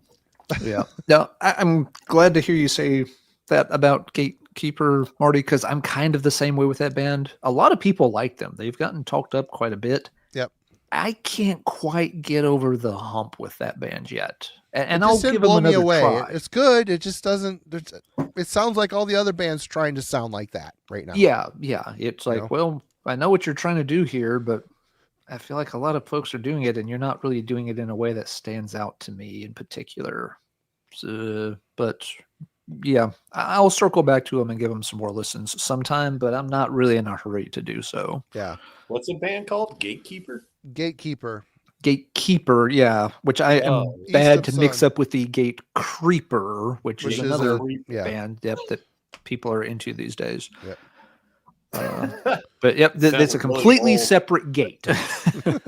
Those young whippersnappers are into those gate creepers. I thought all the young folks didn't like anybody keeping their gates, so I'm confused now. Yeah, we need to start a project band called Gate Sleeper. Exactly, Jeremy. Or Gate Weeper. All right. Gate Sweeper. Oh, there you go. Yeah, you could have like a sci-fi thing going on there. Do like a Stargate kind of. Just saying. Album put out by Swifter Company's subsidiary metal label. All right, Dennis. Oh man, I'm going with one of my favorite fucking records. The Heresy Concrete Sox split. Man, this record's so good. UK hardcore, verging on grindcore. Both these bands, just man, this EP is so good. Just very influential to me when I was growing up. Just very fast. If you haven't heard Heresy, almost Napalm Death speed on some parts, especially the 7-inch. This record slows it down a little bit, but very fast hardcore. And Concrete Sox, I mean, probably their best material on this record. Crossover UK hardcore. And this is from, I think this came out in 88, but man, this record never gets old. This split, so good, man. So good. I listen to this maybe at least 6 or 7 times a year. It never gets old. So, man, just killer UK hardcore. Definitely, if you were into Deviated Instinct and Napalm Death and those bands, Ripcord at the time, all those UK hardcore bands, Extreme Noise Terror. These bands were playing with all those bands at the time. Just killer stuff. Never gets old for me.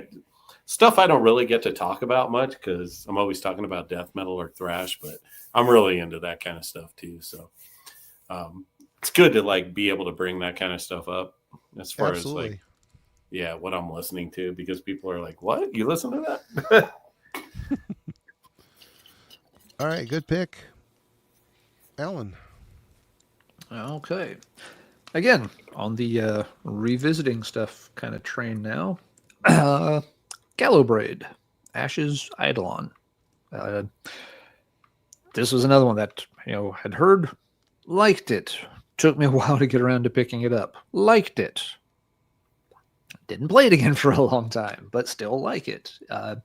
It's by the fellow who's also been involved. He did a Caladan Brood and now Visigoth. So that whole kind of Salt Lake City scene of multiple bands that seem to revolve around this guy to a large extent. This one has only 5 tracks. It's relatively long, though. Some of the tracks are... So it's another one of those things that it feels like it should be an EP, but it runs awfully long for an EP. So I don't know exactly what the hell you call it.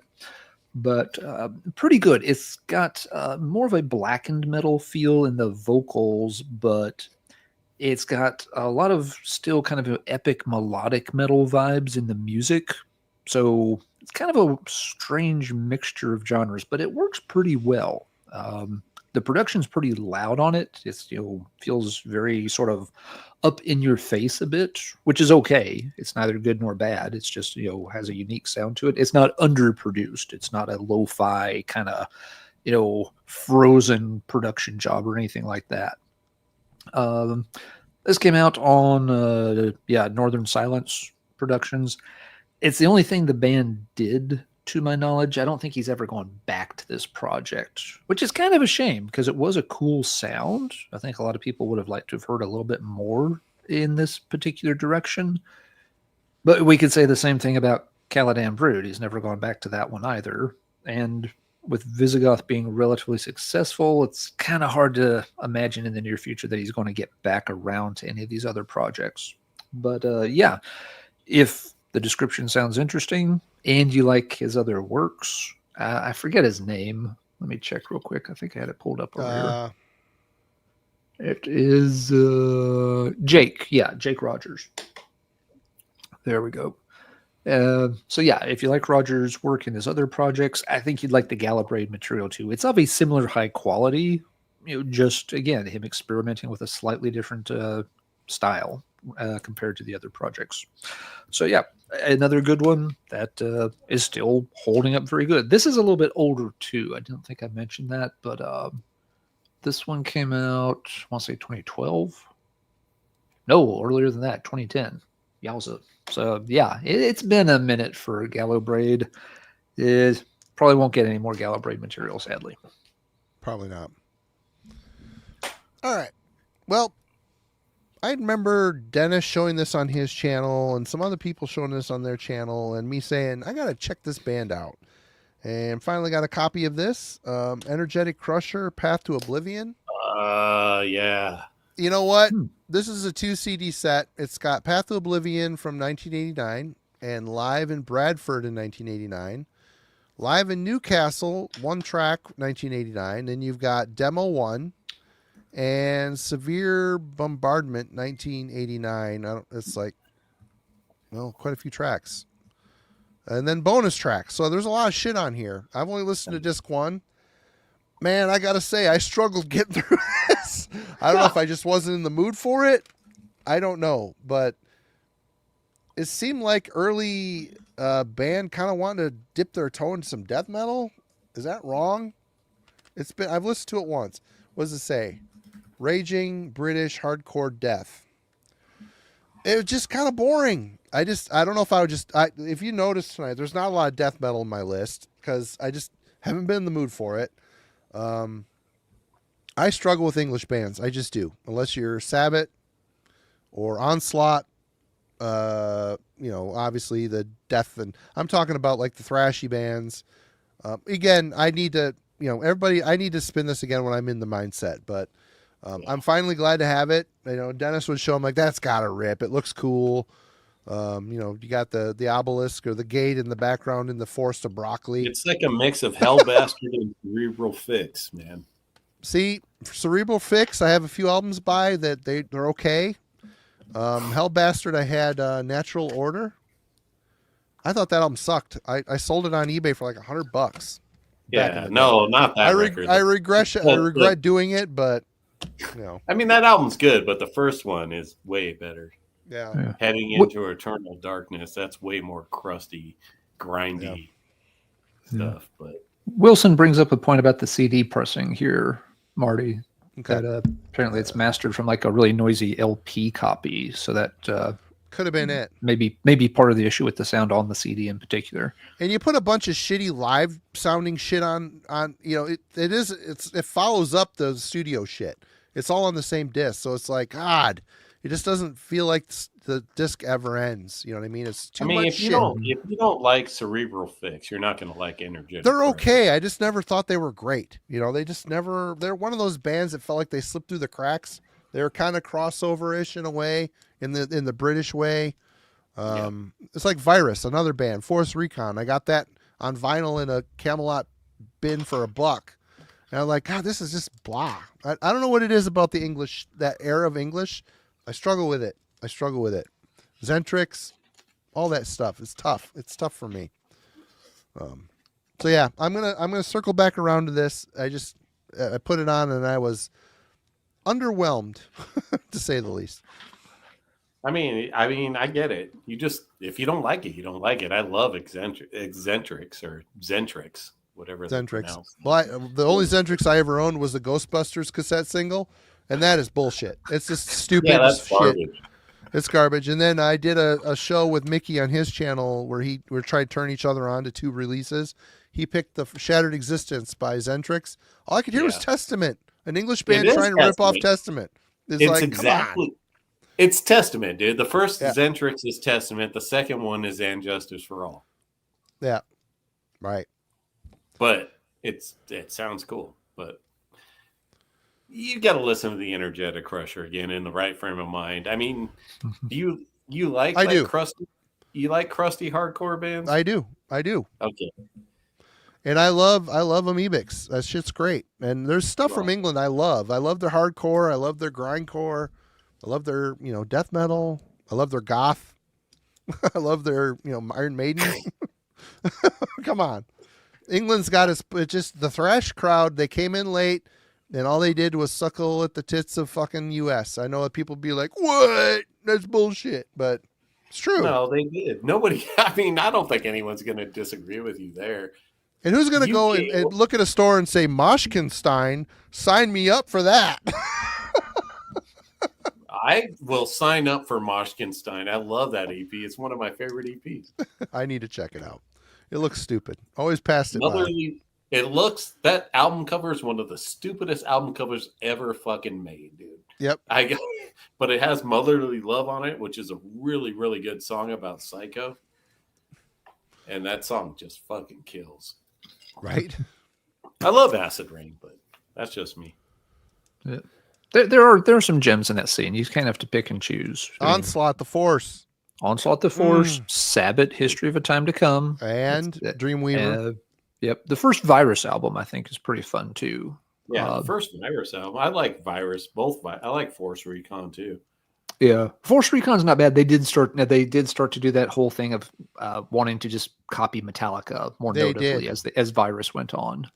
They did it okay. Like a lot of those UK bands, they were more punk bands like Virus, Onslaught, and they heard Metallica, Exodus, and Slayer, and were like, "We got to sound like this," or not. We got to, but they were influenced by those bands, so they like. I like how they still have that like punk vibe, even on the Force. I think they still have a little bit of that crust punk vibe on it. Not as much as Power from Hell, but obviously. No. And Nick, you're right. Sacrilege rules. Tam's voice, I love that. And you listen to the Realm of the Prophecy album, Within the Realm of the Prophecy. Is that the name of the album? Within the Prophecy. Within the Prophecy. That sound, you could hear where Bolt Thrower got their sound from. It sounds like a Bolt Thrower record with Tam singing. That Sacrilege EP, man. Every like Bolt Thrower, all those bands got everything from that Sacrilege. They're all friends too, and they're all in the same scene, and they ripped them off. They ripped off Sacrilege big time early on, which is fine. It's cool. Yeah, a lot of folks like the Deliverance. Listen to that. In Battle There Is No Law. It's nothing but Sacrilege riffs. Yep, with Carl on vocals. Yep. Yeah, Aaron's pointed out this is another one from the UK scene that a lot of folks like. Yep. I haven't heard the Deliverance one in forever, but I do remember it being pretty good. Oh, yeah. Deliverance is killer. All right. Devil's Meat. Okay. You're up, Dennis. Oh, my turn again? Shit. Yeah. Let's do this, man. Let's go Prong Force Fed. God, I haven't spun that in a while. Oh, man, dude. This record's so good. It's good. I like Beg to Differ, too. I like Cleansing, too. Prong was early on repetitive, but good. They had their own sound. This record is definitely more in the New York hardcore sound than Beg to Differ. That's more metal stuff. But, man, I was listening to this record again today. It's so catchy. Really good riffs. Just, man, dude. I always thought like this in the EP. I can't remember what it's called, but before this, I have that one too. But they were just like definitely one of the hardcore staples from the New York scene. Killer stuff, man. If you haven't heard this stuff and you like crossover, definitely got to check out this Force Fed. Totally different from what Prong is doing these days. So be prepared. There's like 4 used CDs at my local shop of recent Prong albums, and I've held them in my hand. I'm like, I just can't pull the trigger on these. I don't know how much I'm going to spin them. I don't even know what they sound like anymore. So I don't either. But those first couple of like the EP and this one, man, so good. I didn't even think I was always just thought they were just a hardcore band or a crossover band, and then they came out with Beg to Differ, and I was like, what's going on now? That doesn't sound like the Prong I know. Yeah. And it's an okay record. I'm not the biggest fan of anything after the early stuff. It just doesn't sit with me really well. It has too much of that start stop like riffing. That I don't know. Right. Yep. Good point. Yeah. All right. Good pick. I need to dust that one off for sure. Yeah, I haven't heard any Prong. I like Prong, like when they were coming out and starting to get bigger, but I know I haven't played anything by that band in 20 years or more. I haven't either. I saw a cover band that opened for us here in town. They played Snap Your Fingers, Snap Your Neck. I'm like, oh, that's a cool cover to play. Yep. All right. Sure. Let's do this one next. Like I said, again, a lot of these are things that came out a few years ago that are getting another listen. Most of them have held up well. This one, not so sure about. It's Hooded Menace, Tritonus Bell. This album doesn't quite want to connect in my brain. God, I always found these guys boring. I don't know. Yeah, I kind of have to agree. And I don't know much of their catalog, so I mean, it's really the earlier like demo EP stuff was a lot better than when they started coming out with full lengths for me, anyways. When they started coming out, I saw them live too, but when they started, and they were boring live. I'll admit they were super boring live. But when their demo stuff, it kind of intrigued me a lot. But like when they started coming out with full lengths and that record that you're holding, it's kind of, I agree, it's kind of boring. What's up with that cover, man? A bell with a skull bell? What the? I don't get it. It makes no fucking sense. I don't know. And people make a big deal like it's this awesome piece of cover art. I'm just like, really? I'm not, I mean, it's not horrible, but it's not great.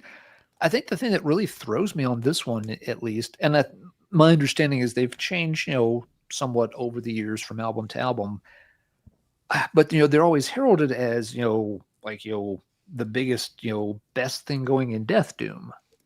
But when I listen to this, what I'm hearing is a very traditional doom metal album that just happens to have growly vocals. Yeah. It's kind of like, this is like a mediocre Candlemass album if you picked, just a growler to handle the singing. And to me, that's not quite where death doom should fall. It's like, that just is doom metal with a different style of vocal. Then death doom is usually a little more of its own thing. It's a bit heavier overall, and as doom metal goes, it's just kind of a bland Candlemassy type style. So it just doesn't click for me. Maybe other albums are a bit better. Maybe I'm not quite in the right mood for this. As we've seen tonight, I've been kind of bouncing around between traditional stuff, death metal stuff, and goth rock.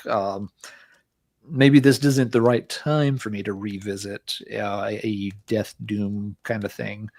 But at the end of the day, I can't really see what the big deal was about this particular album. Glad it came from the used bin when I got it, because I wouldn't want to have paid any more for that. Maybe it'll click one day. Maybe I'll give it a few more spins and it'll start to come together. But right now, it sounds like we're all on kind of the same page that it's maybe other material by the band is better, but this doesn't seem to be the album for us. Yeah. Man, when that album dropped, everybody in the VC was showing the vinyl like, oh, this is great. Yeah. And I'm like, finally, when I got it, I'm like, huh? What's so great? It's good. Mm-hmm. I don't know. Yeah. I don't know. Yeah, it's not like it's horrible. It's not like they know what. Yeah, boring. It's just kind of bland. Oh well, I'm going to go get some other kind of bag of chips because those Ritz crackers were stale as all get out. I'll be right back. All right. Well, I did a review on this one for Heavy Metallurgy and Children of the Morgue, Deceased. I was going to buy the vinyl. The vinyl is a little bit more than I wanted to pay, but I've got so many of their other albums on CD. I was fine with the CD. And this album, it's so good. It's so good. It's Mike and Shane, and they got together and they wrote a great Deceased album. And the last album, all Deceased albums are really good. The last album, Ghostly White, excellent. But man, this one is a step up. There's just way more heavy metal. There's a lot of great twin guitar leads on here. King's voice, King has got a very distinctive voice. He sings like he talks. He's kind of like Blaine from The Accused. You're like, how can this guy sing like this until you hear him talk? And you're like, oh, He talks like that. So that's why it's easy for him to sing like that. King sings like he talks. And he's got a lot to say. He gets into these horror concepts and he fills the songs with lyrics, kind of the John Arch syndrome. But this one, I think he realized that the music was a huge step up. So he backed off a bit. He's really paying attention to what the music is doing here. And he's a lot more reserved and he lets the music breathe a lot more on here. And I think that benefits the album a lot. And not saying that I don't like hearing King sing, but it's good that he knew what to do a little bit more on this one.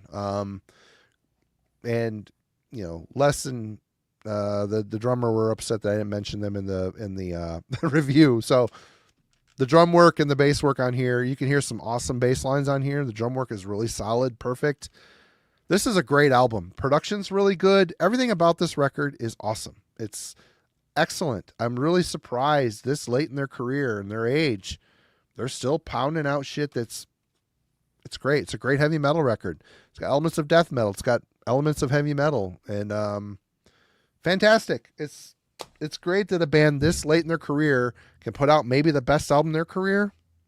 That's hard. It's fucking hard to do. And if you overthink it, it's never going to happen. But they didn't overthink it here, and they got it right. They got it right. Dennis. Yeah, I'll give King a prop here that he'll like is they're kind of like the Voivod of death metal. Even though he'd love that, yeah. They have different sounding records. They always come out with good records. There's not like a Voivod record or a Deceased record you can say you don't like, even if it doesn't sound like something they put out before. They've never put out anything I don't like. It's always been good. Yep. All right, I'm going to go with kind of an underground record. This is Anthromorphia, necromantic love songs. That'd be a sick tramp stamp, bro. This is from '93. These guys are from the Netherlands, I believe. Really heavy, fucking crushing doom death metal. And I remember my friend had this CD. He sold it for like fucking $300, but this is the cassette version. Man, super heavy death doom stuff. If you haven't heard this band, definitely. They've come out with records too. They're on Century Media. They came out with records on Century Media, but this was like way before that happened in '93. You can tell it's going to be good by the way the guys look. Nothing like a death metal scarf. Yep.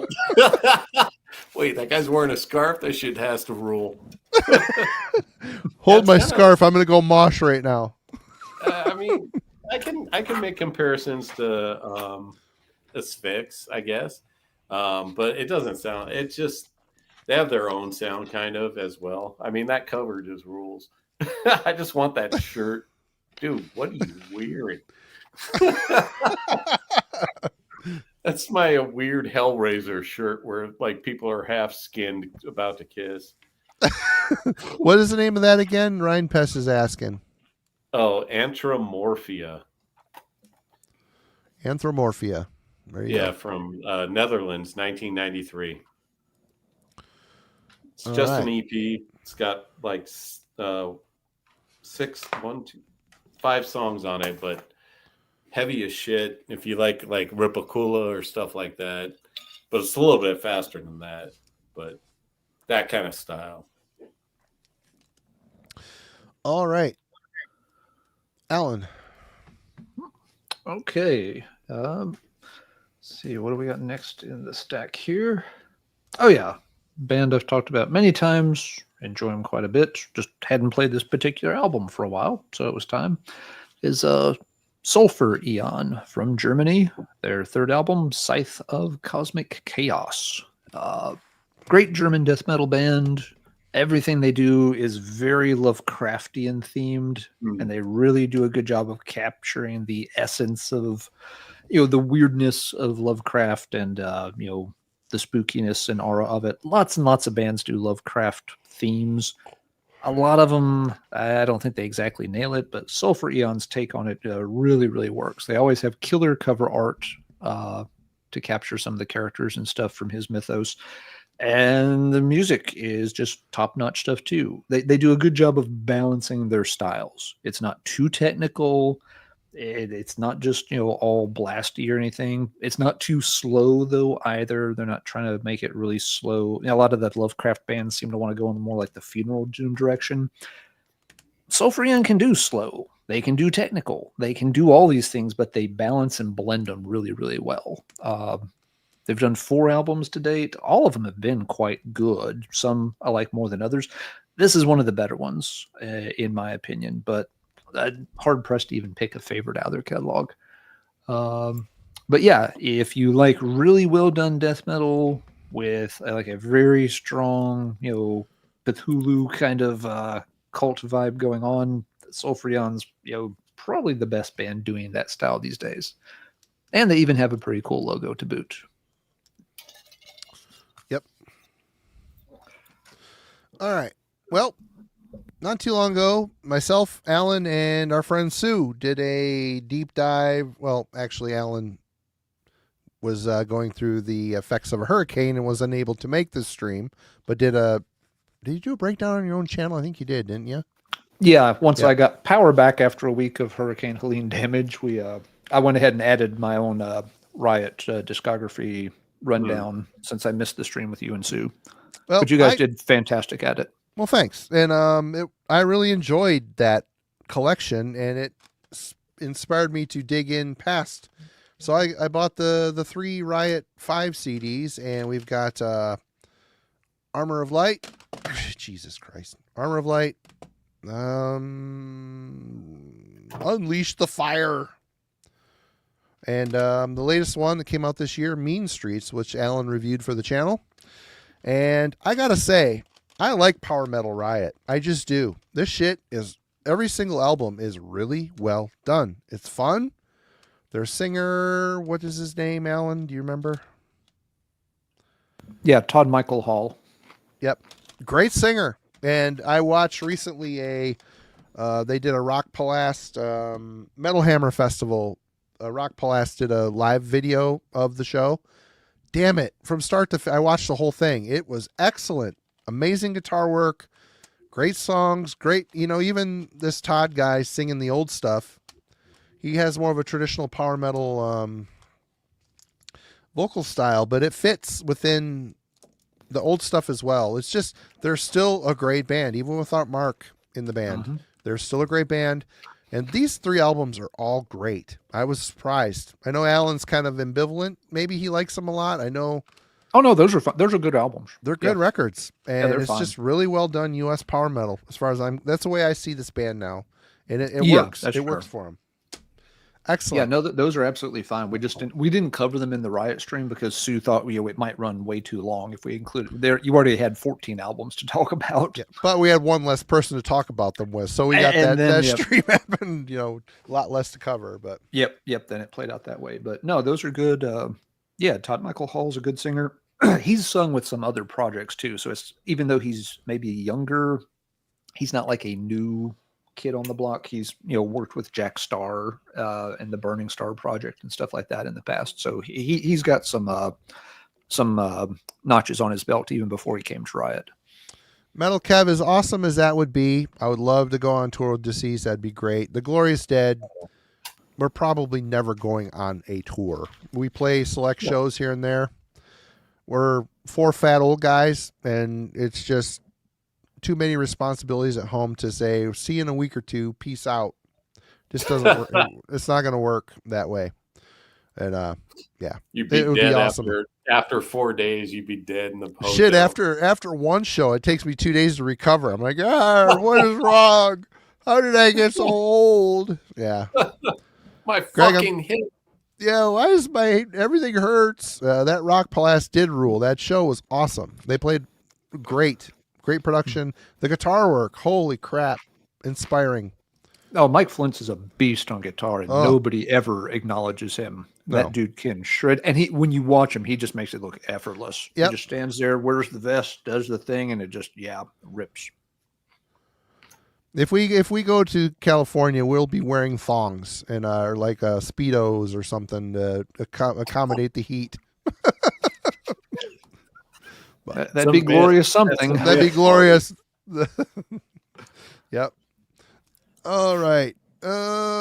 Dennis, you're up next. Oh, shit. I'm pulling out a banger from 2006. This is You've been pulling bangers all night.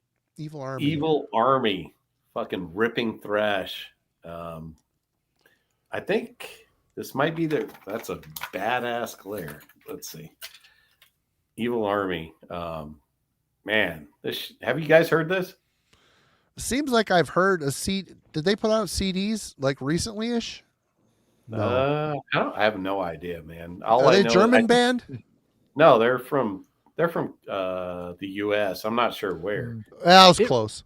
It rings a bell, but I can't place it, so maybe I haven't. Yeah, I think there's like two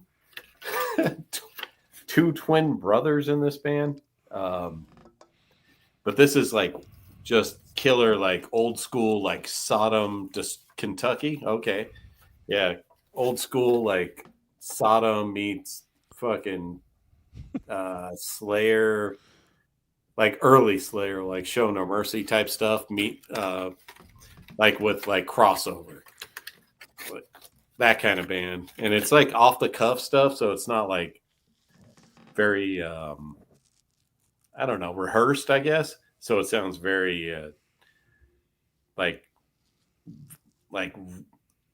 spontaneous type of thrash, where it's not like super overproduced, but man, this is killer shit. I think they got like kind of a big following when this record came out. But yeah, that's 2006. That's an early pull for you, Dennis. It is. I got one more pull from the 2000s, but definitely check this out if you like early like type thrash with mixed with like hardcore or like crossover stuff. Not hardcore. I guess crossover is hardcore, right? But yeah, man, Evil Army. Check it out. If you like bands like Midnight and stuff like that, you're probably like that, or Bat. Or what's that other band? Wrath or Wraith or whatever they're called. Toxic Holocaust. Will they fit in there too? Yeah, probably. But it's better than that. I'm not a big fan of those bands. This band's more in your face type of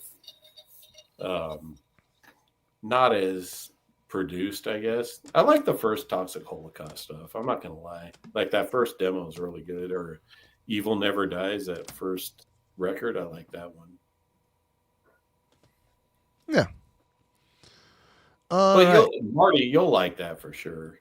Really? Cool. Okay, Alan, what you got? All right. Well, let's see. Marty just showed the new Riot 5 album. It's one that'll be in the conversation for my favorite album of the year. We'll figure that out when we get to the end of the year. But one album that it's got to contend with, and actually kind of fits a little bit in the vein of the Sulfur Eon I was just talking about, is the new one from Chile's Unaussprechlichen Kulten, which the album is called Haxon Sabbat. It's good. And it's extremely good. Yeah. This is my introduction to the chasm, a little chasm vibe, weird color. Yes. If you imagine if the Chasm only sung about Lovecraft monsters, and half the song was in English and half the song was in Spanish. That's how Unaussprechlichen Kulten approaches pretty much everything in their catalog that I've come across so far. Very much has that, very sort of, dark, dreary, cavernous kind of sound that the Chasm was really, really good at. Vocals can be really creepy at times on these. They're really well done. The lead work on the songs on this album in particular is just really mind-bendingly insane. The guy's just all over the place with the leads. It works fantastic. They almost have a weird neoclassical structure to the leads, which is completely at odds with, this just, really dark, abysmal, kind of doomy death metal that the band is playing. But they fit together gloriously. I love just, the little quick solo breaks all over the place are fantastic. So really, really impressed with what they've done on this album. Got to explore more in their back catalog at some point. But my understanding is that, they've been doing this style and doing it quite well for several albums now.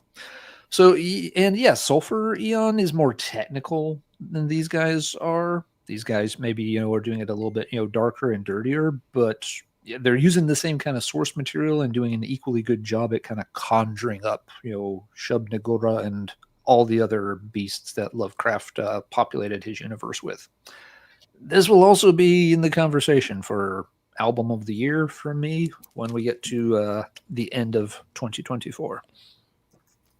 What's up, Eric? How you doing, man? Yep. And hey, Eric, Simon reviewed the Unash Preklicken Colton album for us on Heavy Metallurgy back at the start of the year. Both that and Riot came out really, really early this year, and they're still two of my favorite albums from this year.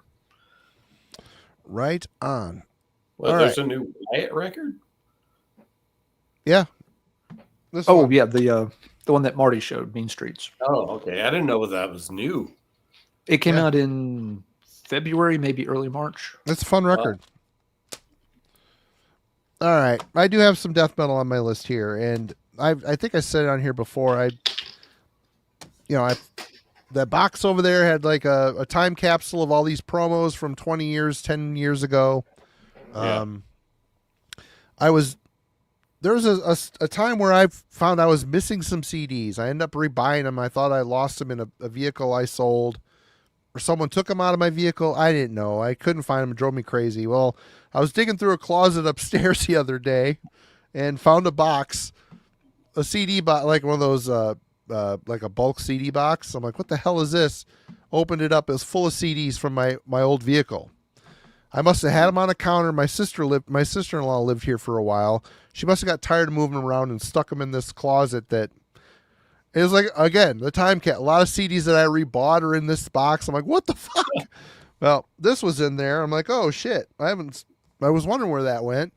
Pungent Stench first recordings.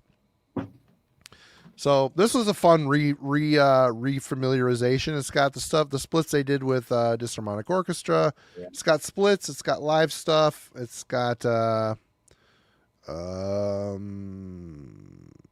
couple. The bonus tracks are all live. Splits, demo stuff. Very cool. Some would say maybe this is their best. I don't know. Been Caught Buttering, For God Your Soul From Your Flesh.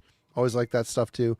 Up through that point is where I really like this band. Once they started getting a little more perverted, sexual, it just, the stuff still good, just didn't care as much. They got a little too rock and rolly. Mondo Bizarro. Yeah, and the EP with the cut up lady with big boobs. Yeah. What the hell is Technotronic Beats or whatever the hell the thing that was called? I don't remember. But I have it. I just haven't spun it in a while. Just they got weird. But this early death metal shit's just classic and weird, and even it's perverse, but it's just, they were great. Early on, they were great. Yeah, that EP has like that split has a really good sound to it. Like, It's so unique. It's one of my regrets I ever trading that split 12-inch back in the day. What'd you trade it for? I don't know, dude. Probably good. Acid Rain Moshkinstein or something stupid. No, it was something good. It was probably like Carnage Dark Recollections or something. Yeah. That's what I want to think it was. Right on. All right. I don't know what it was. Whenever I trade something, I'm like, I don't know what I traded that for. Maybe it was a Manowar LP. I don't know. Something hard to find for something. Wrathchild America, man. I've been revisiting this. Really good speed metal, thrash, new wave of British heavy metal kind of mix. Man, this is really good, man. I remember when this band was Wrathchild before they added America. Well, they got sued by the another band. Yeah, the UK band Wrathchild. Yeah. Stack Attack. But this album's pretty good. It has some really good songs. If you want to, you could basically like narrow this down to like Diano, Iron Maiden versus Metallica, Kill 'Em All. That's basically what this is, and maybe add in a little bit of Megadeth or something like that. But I always thought this record was like actually pretty cool. Like nothing really sounds like it. They had kind of a unique sound to it. When I listen to it today, I'm like, yeah, it's pretty cool. It's not the greatest fucking record ever, but for what it is, I think it's pretty cool. That band, they're like the whole era where thrash was like all the big label. It's on Atlantic, isn't it? Is that on Atlantic? Yeah, it is on Atlantic. All the big labels are signing up these thrash bands that maybe didn't deserve to be on a major label, like Power Mad and Wrathchild America. Definitely. You know what? It's very similar to Power Mad. I like Yeah. Power Mad a little bit better than this, but Well, this Power has Mad's that. got a northern sound. Wrathchild America sounds southern. Are they from Texas? Something like that? Yeah, I think so, honestly.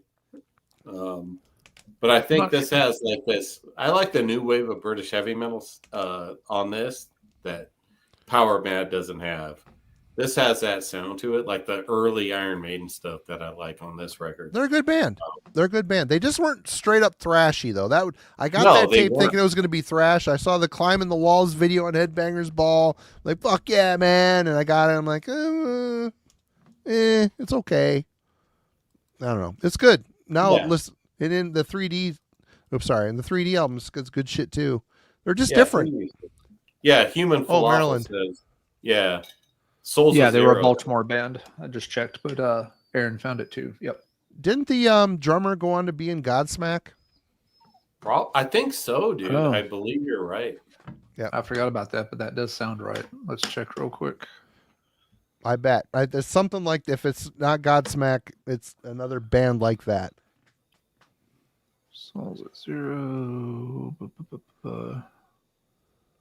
Yep. Souls at Drummer, Zero. yeah, Shannon Larkin was in Godsmack. Yep.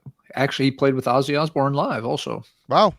So, Well, yeah, bit of a legacy there. There's a bunch of other bands listed under his Metal Archives page too. good drummers are hard to find.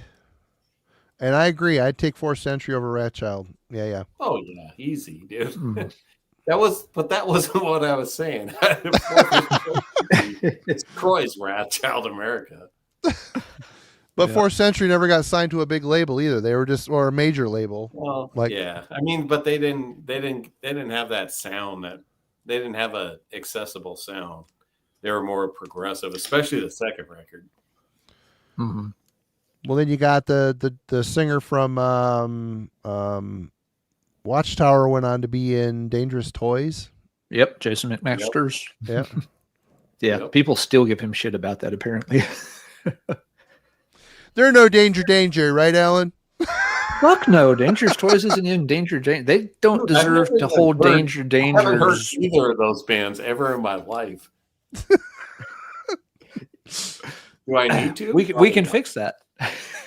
I don't. No, let's not. All right, Alan, what you Yeah. got? No, the Wrathchild America is a very fun pick. That was a It's fun. big album for me and friends in high school because Oh, nice. somehow it was the one tape that one of the kids had ended up buying. He wasn't particularly a metalhead, and he didn't, I mean, again, we grew up, relatively rural era. This guy, I really never saw him buy but one tape, and I have a feeling he just, didn't have much money in his family to spend on anything frivolous. For whatever reason, that day when he was at the mall and he had, $10 to spare, he bought the Wrathchild America Climbing the Walls tape, and we all copied it from him. And that was Gabe's album. It was his claim to fame among all the kids that liked heavy metal in high school. That we got Gabe got that cool Wrathchild America album, and we all dug it. It's a fun listen, like you said, Dennis. Not the greatest album in the universe, but it is a fun listen. And another cool thing about that record, if you go and look up there's a 2020 special on heavy metal, and they spotlight Wrathchild, which was pre-Wrathchild America, and let's take a look at this band Wrathchild, and they're doing Maiden covers, like early Maiden covers when they're singing, but it's Wrathchild America before they changed their name to Wrathchild America when they were just Wrathchild. So it's cool to check that out if you haven't seen it. Neat. No, I haven't. Yeah, but yeah, I'll always have fond memories of that album just because, it was part of the high school soundtrack. It was just such a random thing that of all people, Gabe showed up with the Wrathchild America tape. He's probably like, "What's this? Oh well, I'm gonna buy it." I'm sure it was just like we all did with a lot of things. Oh, we But, did. Yep. I mean, if any one of 10 other kids had showed up with the tape, no one would have thought weird about it. But the fact that he showed up with just like, you like this stuff? Okay. Hey, you picked a good one. Awesome. Okay, let's see. Next up. Hadn't played this in a long time. Never have connected with the album. Still haven't connected with the album. People talk about the band a lot, but not this album. It is possessed. Yeah. More gates. If we didn't have enough gates tonight. Yeah, I had this, back in the day. Never really connected with me then either. Picked it up later on. This is a Century Media, reissue CD. Still never really connected with it. Played it again here a couple of weeks ago, and it's just like, it's not that it's awful. The production is an issue. It's mentioned with this album. It's got a just weird hollow sound to it. I don't know how else to describe it. Production isn't good, but it's still a good record. Yeah, it's not that it sucks. It's when I play it, I'm just like, okay, I played it. I have no desire to replay it. God, dude, that record fucking destroys. I love that record so much. I haven't got into it. Maybe it just needs a couple more spins. I mean, the production, I get. It sounds exactly like fucking Eternal Devastation production. It has that weird hollow guitar sound, like that, like weird, but it's so cool. Like there's no other records that sound like that. Yeah, it is a pretty unique sound, and I haven't thought about it. Yeah, it doesn't bother me on Eternal Devastation with the production the way it does some folks, but for some reason on this one I get hung up on it a bit. This CD press has the Eyes of Horror EP as bonus tracks. That's really good. I like that material on here a lot. Produced by Joe Satriani. Yep, and it has a better sound to it, and those tracks kind of rip. But yeah, I don't know if it's only the production. I'm just never quite clearing that hurdle. I'm keeping it. I'll circle back to it sometime, and maybe next time around it will click. But yeah, that album's always eluded me a bit. So I can't win them all. There's some. I've got a few more here that I've tried revisiting that have not clicked with me, but I've got one or two more that did. So we'll see what else comes up next go round. All right. Well, this has been sitting in my pile to listen to shit, and I've finally been digging into that pile lately. And got Sacred Oath, A Crystal Vision. Oh, cool. Do you have this, Alan? Oh yeah, I've known that album for decades. Oh, okay. Well, I was going to put it in your pile of stuff to go, but I've got it. I've spun it twice. Yeah, I spun it twice. I think the music's good, traditional heavy metal, with a singer that is just like nails on a chalkboard for me. Is extremely high pitched. Yeah, the high-pitched. vocals are the deal breaker for a lot of folks. Yep, and it's like at times it's like, okay, this guy's trying to swing from King Diamond's nuts a little bit, but it isn't the same. It just isn't the same. He's a little bit higher than that, a little bit more annoying. I found it difficult to work through that to hear the music. The music sounds like it could have worked within the era of early Fates Warning, that whole kind of era for sure. But it's kind of tromped upon by a loud vocal mix, and it's a bummer. I don't know. I've spun it twice. I need to revisit it, maybe sit on it for a minute and see, but I don't know if I'm going to be able to get past the singer, to be honest. Yep. And if you can't, that's fair. And you did nail it. There's some good music under it. If I listen to it in the wrong mood, the vocals irritate me. Yeah. And I do. If I listen to it in the right mood, I can get by it. But yeah, like Mark is saying too. Yeah, the vocals kind of sink it for him. Also, they're still technically around. I think they've done albums in the recent past. I've heard a little bit of the other stuff here and there, and they're okay. It even looks like a Metal Blade release, doesn't it? It looks like from the era. The whole thing just looks like from the era. I forget what label they were on when that first came out. Yeah, this is on Angel Thorn. I think I've got that. World Sound.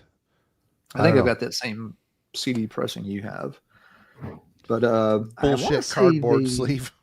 I want to say they had a reissue on Sentinel Steel once upon a time, but that's not their original label. Because I had that cassette way, way, way back when. A Crystal Vision was originally on Mercenary Records. Oh. Okay.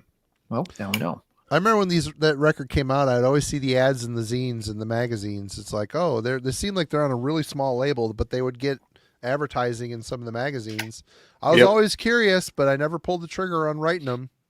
Well, it finally landed in my hemisphere, and I don't know. I'm trying. I've been twice through it. And I'm like, I don't know how many more times I'm going to try on this one. Just doesn't it doesn't feel accommodating at all, you know. No, and the vocals, like you said, they're pretty prominent in the mix. Yeah. It's not like you cannot listen around the vocals and just enjoy the music on that one. Yep. All right, Dennis, what you got? All right, it's my second 2000s pick. We're going with Miasmal demo from 2008. Swedish death metal. Man, this is really, really good. And if you know me, I'm not going to like every Swedish death metal band that came out after 1992. So these guys just keep it real. It's got a crusty sound to it as well. Really, really good demo. I saw these guys. They played in a basement in San Jose. I don't think they knew they were going to play in a basement, but they did. Straight to the top. Yeah. And I'm like, why are these guys from Sweden playing in a basement? So I go to this show and I'm like, what's up, man? I like your demo. And they're like, it's cool, man. But they had no idea what was going on. But man, heavy. If you imagine like Carnage mixed with like, I don't know. It definitely has a Carnage sound to it. Mixed with like maybe like some Discharge or something like that. But have you heard that Miasmal? I think I have an album, a full length. Yeah, they came out. They road came somewhere. out with a couple of records too, but that demo destroys everything else they ever did. But man, so good. Like coming out from 2008, I was like, man, this sounds like total 90s, early 90s death metal, which is hard to do. But they had that feel to it, and man, that shit's so good. Yeah, the record's good too, but the demo is so good because it's raw. But yeah, if you like Carnage and I would just say Carnage and Entombed and those kind of bands, you'll definitely like that band. Yeah. But especially the demo, I think they got released on some bigger labels too. But yeah, that demo is the best. I remember checking out something. I've heard something by them. I don't remember which release. I just remember checking it out because, I was like, I like the name. It sounds interesting. And yeah, it was pretty good, but I could not tell you which one it was that I heard. Who's Disguster?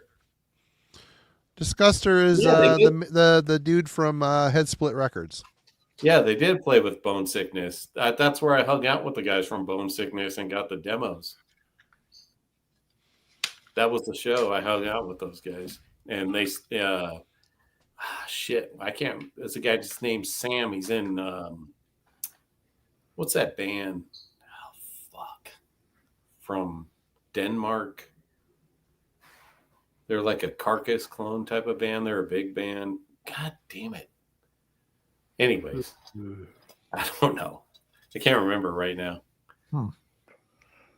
They're kind of a big band. They sing in a different language, but they're like a Carcass type of band. I'm not sure. Undergang. Thank you. Thank you, Devin. Okay. Undergang. Yeah, he's in that band now. We gotta get old Devin back on the channel. It's been a long time. I asked him a while ago. He was busy. Devin, we got to get you back on. The schedule's opening up. Think of a topic, damn it, and get your ass back on here. Been a while. Maybe we'll get Disguster on too. Talk about some death metal. That'd be fun. Yeah, but anyways, that's how I met Sam from Bone Sickness, who went on to Undergang, and we were doing some tape trading and stuff like that. So nice. All right, Alan. All right. A few streams back, I think it probably was the Doom stream that I did with Rick and Kellen while Marty was out and about. We covered a lot of ground. A lot of different Doom bands came up, of course. The chat, several folks mentioned the band Sleep, which Kellen or Rick may have mentioned in passing. I don't think it was one we spent a lot of time on. I was like, oh yeah, I haven't really listened. Sleep was a band that never connected with me. I was like, I haven't played them in ages. I barely even remember what it sounds like. I should go back and yeah, give it another try. So I did with Sleep's Jerusalem. Oh, Mhm. God, I that's cannot bad. listen to this album. It's just the same Just- riff for 40 minutes, man. It's blah. yeah. I mean, I like a lot of Doom. I don't mind bands playing Yeah. slow. This is just boring. Bro, you're not stoned enough to understand, man. I probably am not. And you know, you do hear that a lot, and I get Fuck, the it's joke, and that's fine. whatever. At the same time, I gotta say, if I have to be chemically altered before I can actually enjoy your album's probably not that fucking good. Sorry, but it's just not. And this just it drags. No, it drags. It goes nowhere. It just stays in the like two riffs for the whole album. Yeah, it's slow, boring, but I mean it's not interesting slow. It's just boring slow. The songs don't go anywhere. They don't do anything. I listened to like 9 or 10 minutes of this album, and I want to be done with this. This is not going to go anywhere, and it doesn't. I know the band has, a good following. They've done well for themselves. A lot of people dig it, and that's absolutely fine. It's cool. I'm never going to make fun of anybody for listening to it. I want to make fun of the music because I think it is atrocious. But I'm not going to, harsh on anybody who does get into it. It's a style that just doesn't connect with me at all. I can listen to some of these kind of really slow, drony type of things, like some of the Earth albums. I'm okay with some of those. Not something I'll listen to very often, but and what is it? And the bees made honey in the skull of something. That's Earth. Yeah, or like I'm saying, Earth or Primitive but Deadly. I can handle a couple of the Earth albums that have that much that kind of slower, minimal sound to them.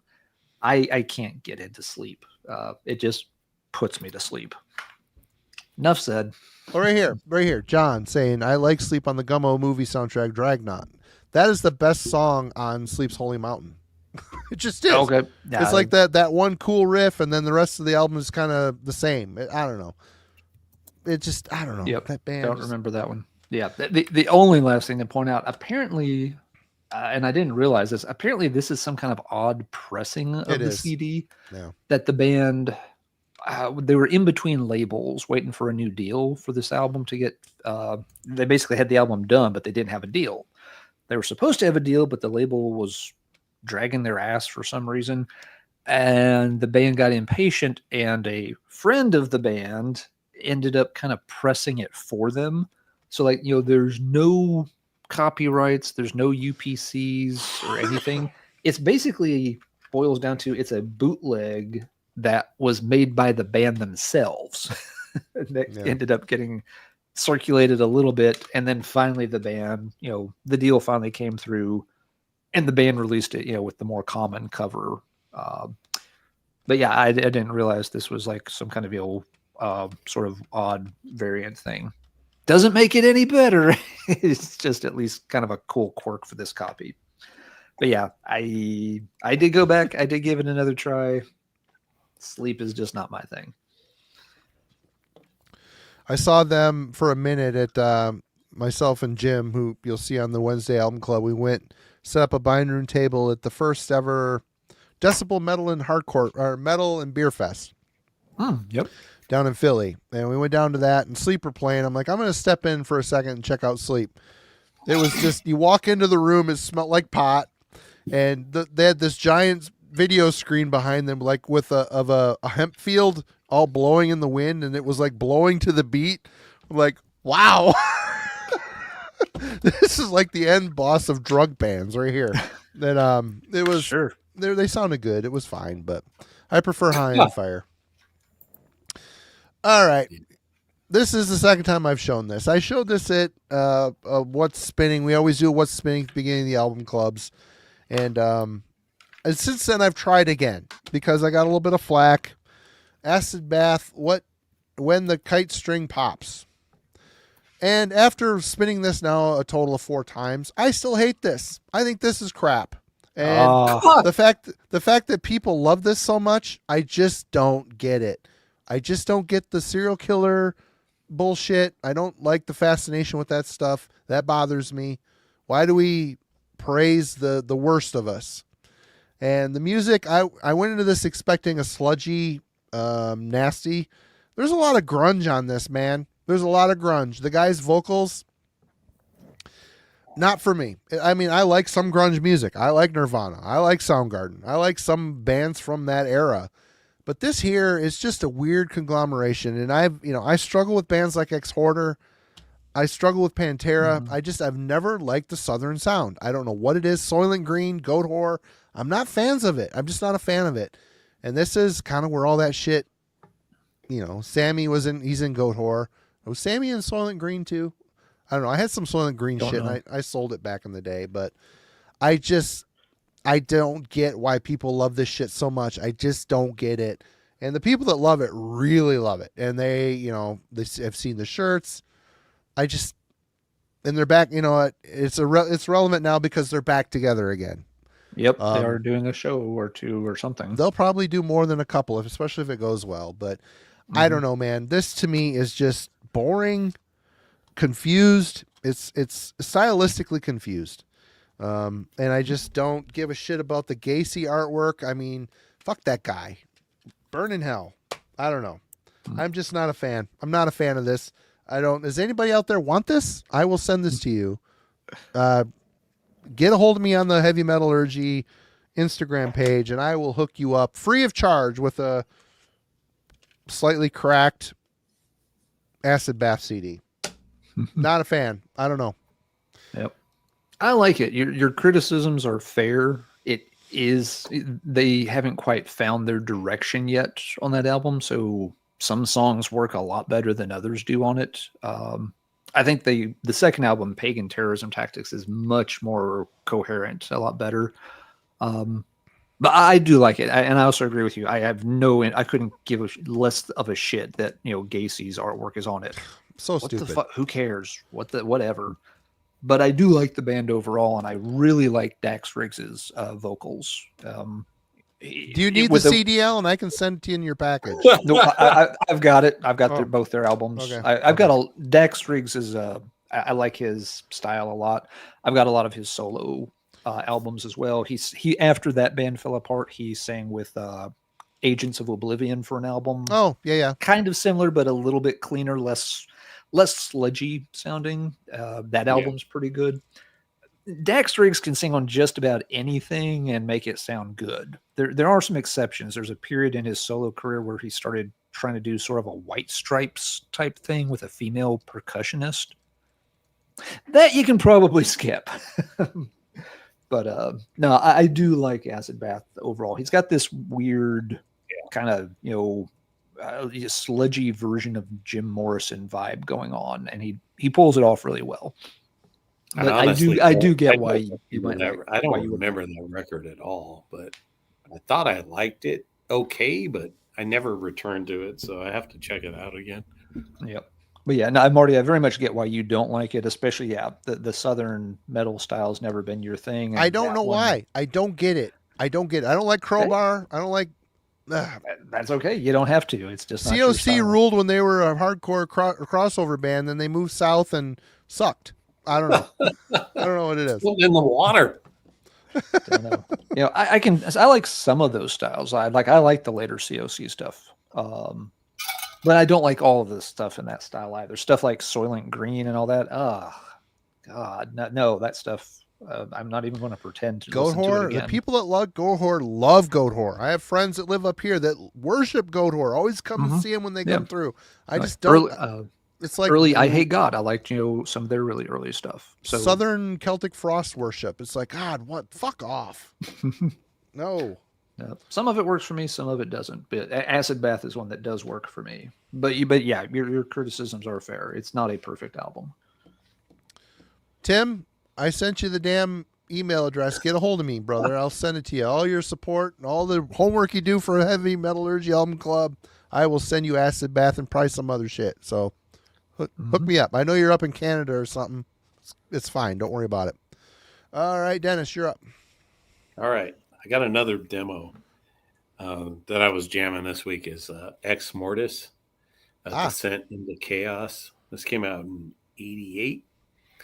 Oh man, this is so good. This is a really good demo that a lot of people don't really talk about. It's like kind of in the vein of like Necrovore or stuff like that. Like very like culty sounding death metal mixed with thrash and black metal, but the production on it is very, I don't want to say cult, but it has that like blurry kind of sound to it where you hear like one thing and all of a sudden it sounds like Morbid Angel, then it sounds like Necrovore, and then it sounds more like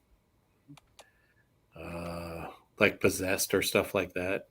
But man, this is a really good band, and I felt like this first demo, I like the second demo too, but this first demo for me just really it just sounds so underground. And even when I first got this demo, I was like, man, this sounds so good.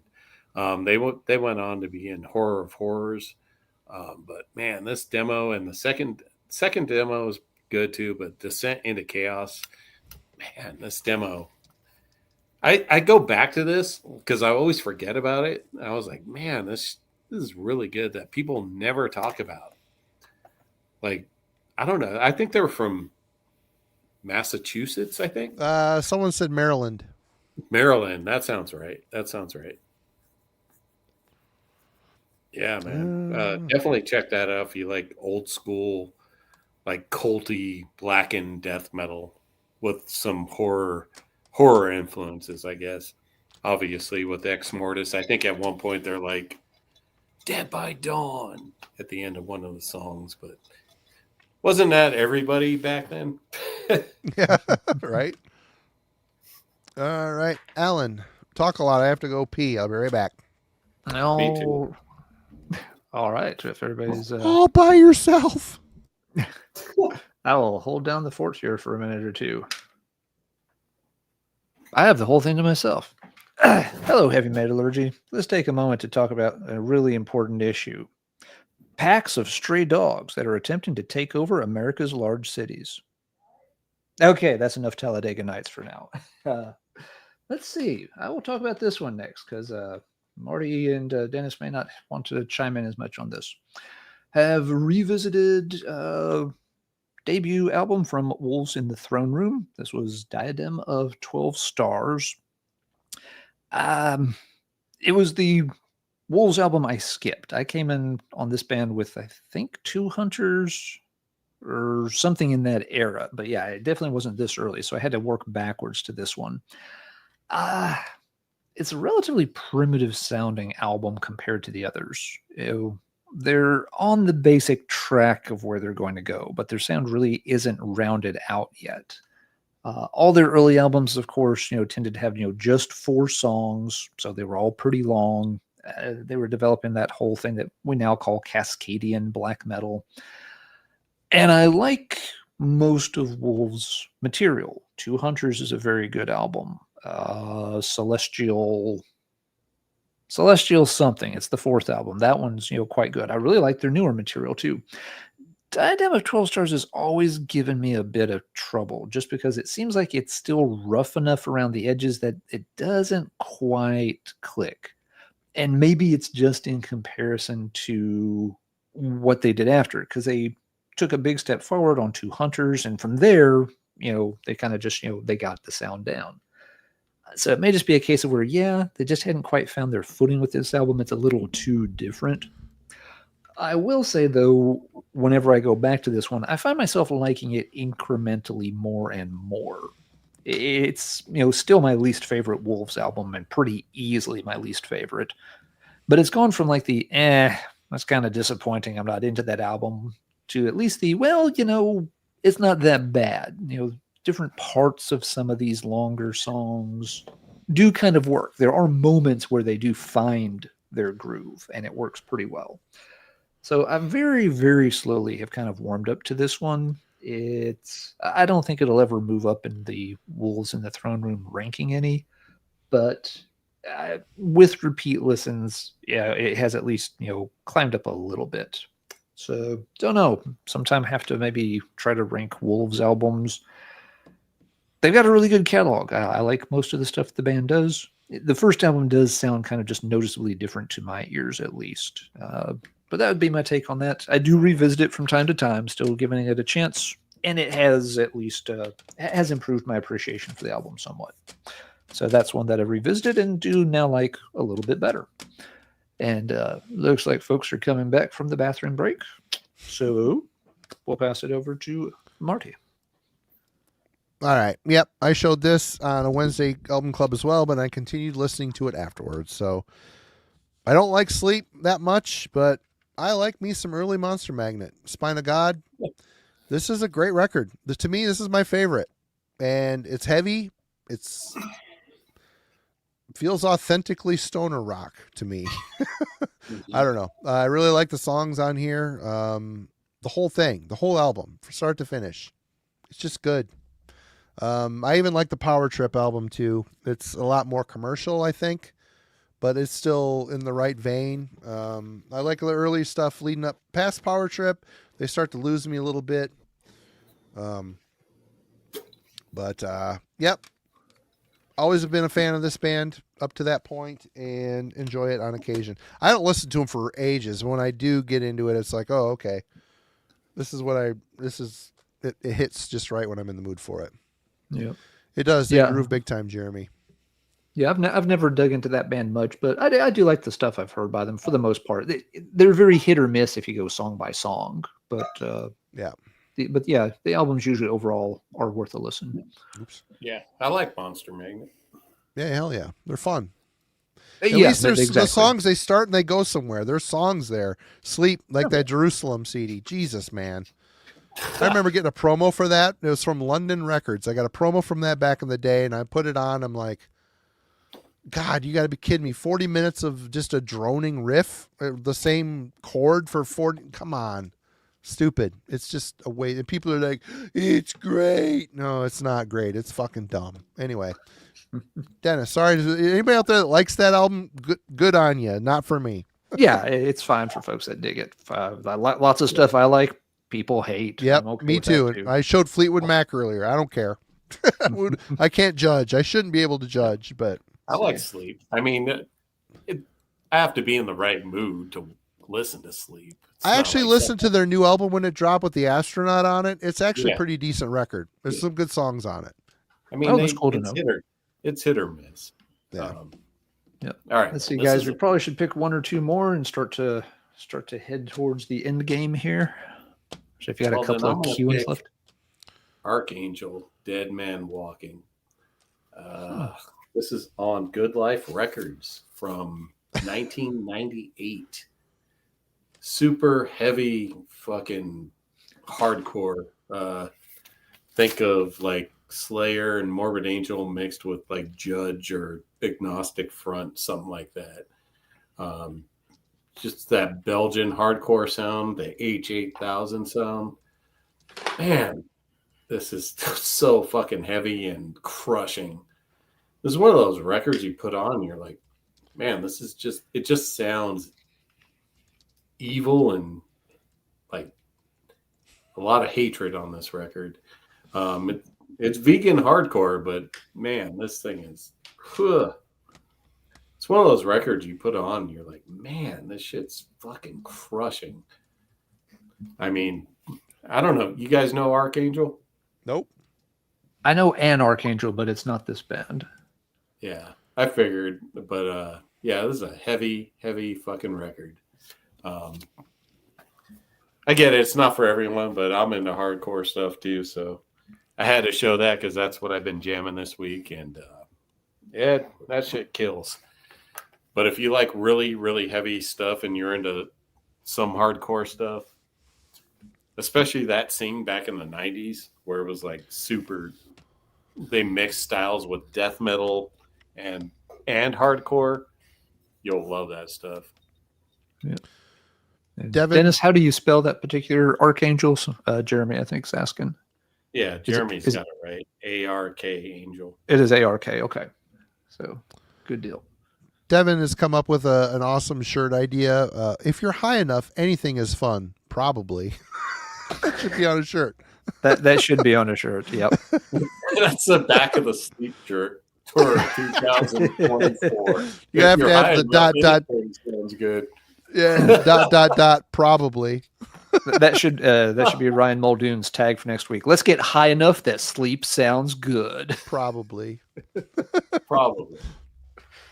Dragonaut's a badass song, man. Those riffs on that song. That's the best song on that record. It starts off like, banger. It just sounds like Sabbath, honestly. Totally. Yeah. It's the Lost Sabbath riff. Yep. Then the rest of the album is kind of like, I don't know. I still have it. I kept it. I own Jerusalem as well. I just don't. I just can't let things go. Anyway, Alan. All right, let's see. A couple left. Well, let's do this one.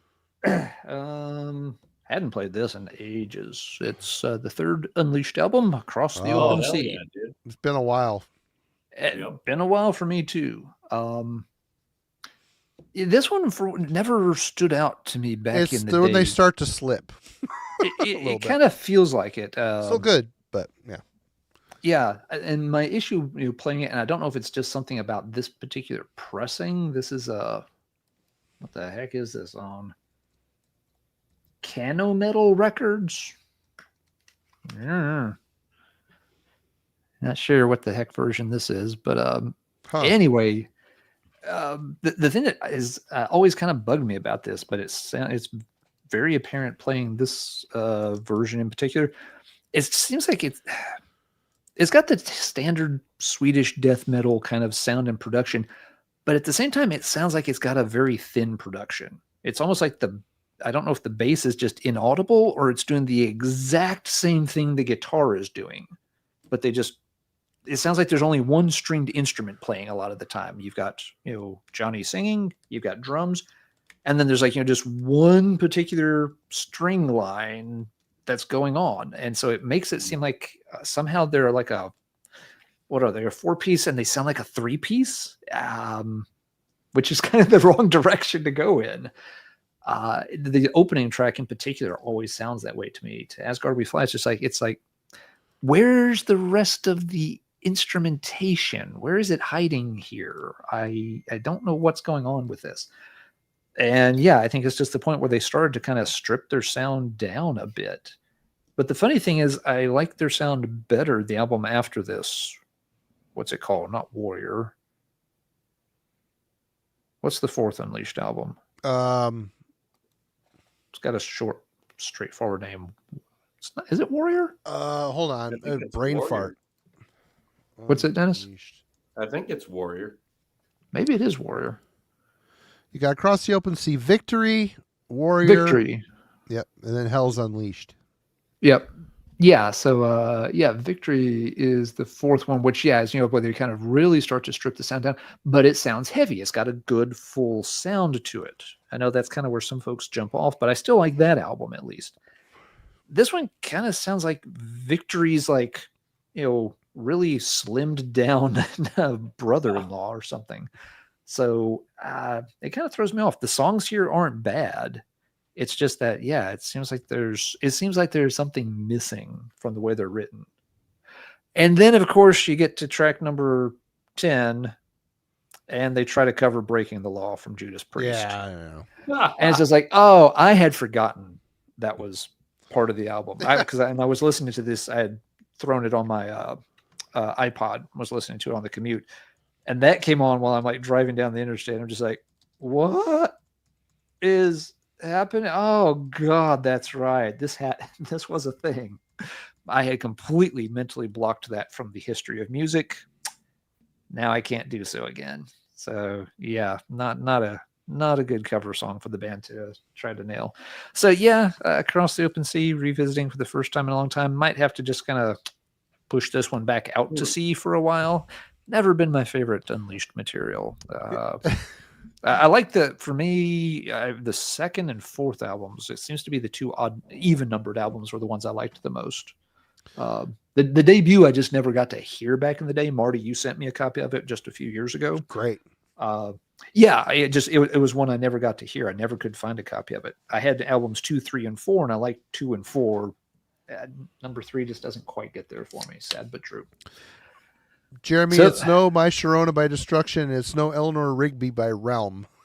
I did not say it's the worst cover song ever, but it's bad. But no, it is not Eleanor Rigby bad. It's not "Stop in the Name of Love" by Vice bad. It's not "Mr. Sandman" by Blind Guardian bad. We are overdue to do the cover song episode.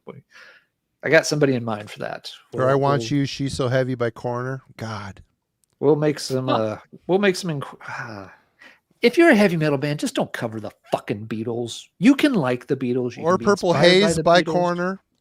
You can enjoy the Beatles. Just don't cover their songs. If you're a heavy metal band, it's not going to work. It never works. I'll go Sheer Heart Attack by Hollow's Eve. Yeah. Oh, God. I forgot about that one. Yeah. Good one. I'm trying. Is there any one? It feels like maybe somebody made one work once upon a time, but I'm drawing a blank now. Did anyone ever make a Beatles song work as a heavy metal tune? No. I mean, It's Motley Crue. That was it. Yes, thank you. That's like when Motley Crue covering a song is the best example you can come up with. The whole project just needs to be abandoned and scrapped. Just stay away from Beatles songs. Yeah, You can have all the George Harrison covering... posters. You can have all the George Harrison posters you want to hanging up. I got no problem with that. Just don't include the covers on your album. Please. Voivod killed it on Astronomy Domine. That was a great cover. That's Pink Floyd. And Nile Song. They also did the Nile Song by Pink Floyd, and that rules too. Metal bands can cover Pink Floyd and make it work. Especially Voivod. Voivod does it. In the Woods did a good cover of which one did In the Woods do? Crap. But was In the Woods Let There Be really More a Light. metal? Was They really did, In the Woods weren't a metal band much anymore. They had a by the time bit... they did that, that's fair. By the time they did that, they really were getting outside the metal sphere. Man, Edge of Sanity, Blood of My Enemies. Killer. Yep. But that's not a Beatles or 70s rock cover. They'd crushed that cover though, by the way. That was great. Yep. But yeah, we are overdue to do our the best and worst cover songs episode. So look for that. Maybe we might get to that by the end of the year. We'll have to see what people are available for. Mark, I disagree. I hate that song, and Sanctuary playing that always bothered me too. Sanctuary. That song gets covered too often. Too many bands have done White Rabbit, but Sanctuary did a fairly good job on it. I don't mind Sanctuary's version. Or Megadeth and Anthrax covering Sex Pistols songs. Megadeth cannot make a good cover. No. They do have issues. No more, Mr. Nice Guy. No. God, terrible. Terrible. I liked that song in high school. My 15-year-old self is like, you suck, Marty. Current me is like, Marty's probably got a good point. I have a great point. That's fucking garbage. Oh, horrible. Not good. Anyway, let's see. That was my pick. So, Marty, what have you got for one of your last ones here? All right. Well, is this our last round? We got one round after this. Okay, cool. I just picked this up this past Sunday. I might have shown it Wednesday night. I've listened to it again since then. It's funny. We were talking on here about Cemetery, the band Cemetery. So I never heard an album past their fourth album, Last Confessions. Well, the Corner Record Shop in Grand Rapids, Michigan had this one. What the fuck is that? It's Cemetery 1213 is, I don't know why that's part of their logo. The Beast Divine. And this came out in 2000 on Century Media. 1213, I think, was what they went by for a while. Really? Yeah, I don't know why, but they had a slight name. They had a name change there for a while. This is the only thing I bought from this store and all their used CDs. I'm like, holy shit. We were just talking about this band the other day. I'm going to check it out. I was surprised. The first song, there's actually like yelled, screamed vocals. Like, wow. Okay. He screams throughout some of the songs on here, but it's still kind of in the gothic vein. The songs are very stripped down, super simple riffs, drum machine. It's obviously a drum machine. Is there a picture? Obviously, the dudes that contributed to the death metal side of this band were thrown out early on because after the first album, they were never death metal again. So, Evil Shade of Grey, you think you're going to hear more of that later in their career, you're really not. They went thrashy, then they went gothic. They've kind of stayed gothic. And this is, I was surprised again to hear the harsh vocals on occasion. There's clean vocals as well. This is okay. My kid, I had to go in the post office and it came out and Parker's like, I don't mind this. I'm like, it's not bad. Is this something I'm going to listen to a lot? No, but for $8, it was worth checking out. I haven't heard anything post Last Confession. So, yep. I like that second record they put out. I can't remember the name of it. Yeah. Godless Beauty. Godless Beauty. Yeah. Yeah, I like that one. It's thrashy. I mean, it's thrashy. It's not evil shade of gray by any means, but I like. But it's still aggressive. It's still aggressive. In fact, it's probably in the stack. I showed it not too long ago. Anyway, I'm not going to dig it out. Dennis. All right, here's a record I kind of pulled out and I hadn't listened to in a long time, and I never really liked it. I thought, but Candlemass, Tales of Creation. That record rules. It's really good. It is, man. And I think I was sick of Candlemass at the time when this record came out, maybe, or was expecting something different. That album kind of went under the radar, it seems like, especially after Ancient Dreams. I feel like it's kind of underrated as far as those first 4 records go. But, man, this has some really, really good heavy songs on it. I like Tears a lot on the first side. I don't really like Dark Reflections, the first song. It's kind of too fast for me. Voices in the Wind. Yeah, it is what it is. But I like Tears a lot. Under the Oak is a good cover. And then they did that weird guitar solo thing at the end of the record, which is okay. Yeah, Into the Unfathomed Tower. Side 2 is where it's at for me, man. Edge of Heaven and Through the Infinite Halls of Death and the Tales of Creation. Man, those songs are good. And I just found out they wrote those songs before they did Epicus. Leaf had already wrote these songs before. Nemesis. Oh, was it in Nemesis? I don't know. There was a bunch of old Candlemass. I have that Nemesis CD with it was on Metal Blade. They put that out. Yeah, I got that Nemesis too. Yeah. But I think he had those songs written before and he didn't want to put them out, but they actually came out on this record. Which I didn't know, but man, this is a good record. Very, very heavy, and very doomy. I don't know why I didn't like this when it came out. Like I said, it was probably, when did this come out? 89 or something like that? Yeah, I can tell you. Hold on one second. It's 89. Yeah. It's probably something where I was already past my Candlemass infatuation or something like that. But yeah, good record. Glad I revisited it because I wasn't going to. I was like, oh, I don't remember having that on vinyl. Let me check it out. I was like, wow, these songs are pretty good. But I'm glad I revisited it. It's one of those things where you're just I didn't like that record, and then you listen to it and you're like, what the fuck was I thinking? Yep. That's the thing I really like about Candlemass, the fact that they weren't just a doom band. They would have some double bass songs. There'd be some quicker songs. They mixed up an album. They didn't just live and die by Sabbath riffs for 40 minutes, played slow. There's a lot of variety on the records, and I dig that. It's cool. They're great. Always been a great band. Not always. They put out some stuff that I struggle with, but yeah. All right, Alan. Okay, last one. We'll close with an oldie, but a goodie.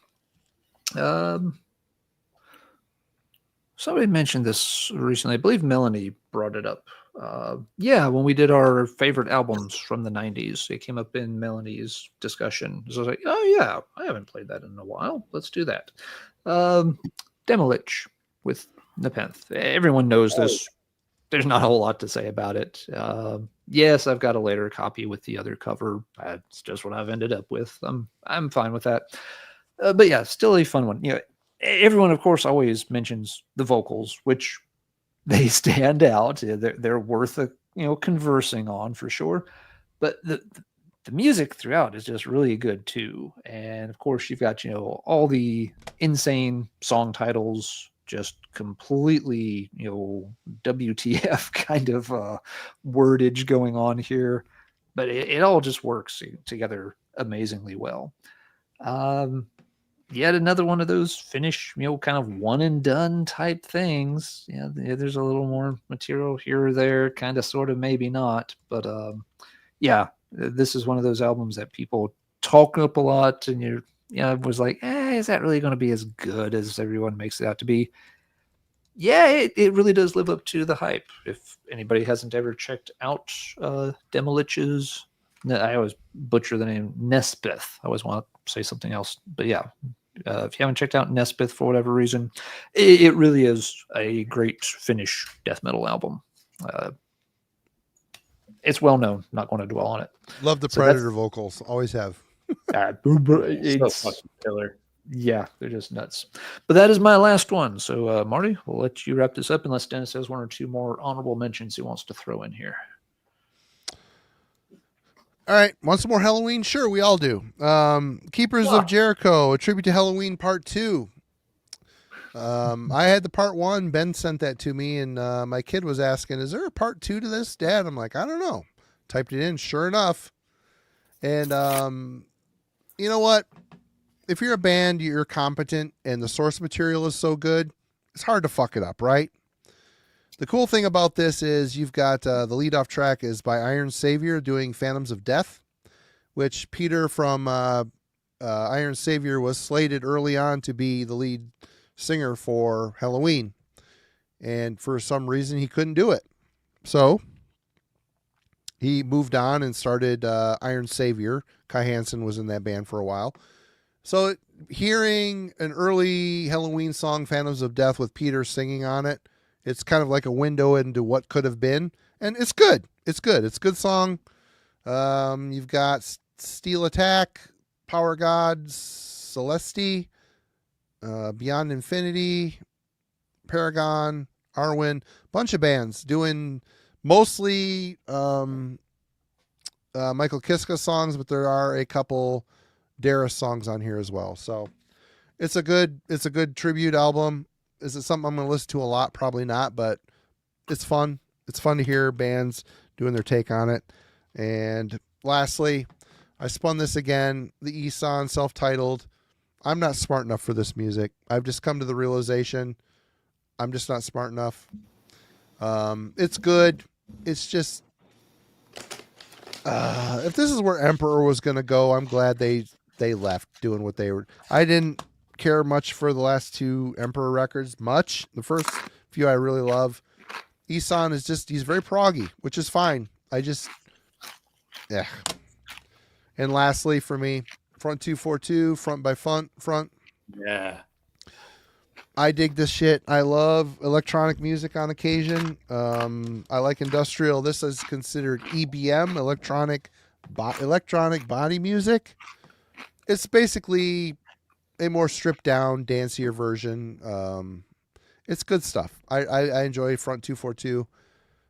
Thanks, Pat, for sending this to me. I have multiple other albums by them. Enjoy them. All is well. So that's it for me. Front by Front. Yep. Dennis, what you got? You have any more? Yeah, my last one's Funeral Nation demo. Jeff, don't say who wins, because damn it, I'm going to watch it afterwards. If anybody spills the beans, I am going to be pissed. Anyway, go ahead. One of the guys from Master in this band, Chicago fucking thrash metal, death thrash, went on to put out a full length with rips too, but this fucking demo fucking is so satanic and ripping thrash, man. Definitely check that out, which continues on to my Abomination record with Paul Speckman. Is that Speckman? Is Speckman on that? Yep, he sings on this. That's the Nuclear Blast version. Man, so good. And then also I was jamming some GBH. Oh, I love that record. God, man, this thing's so good.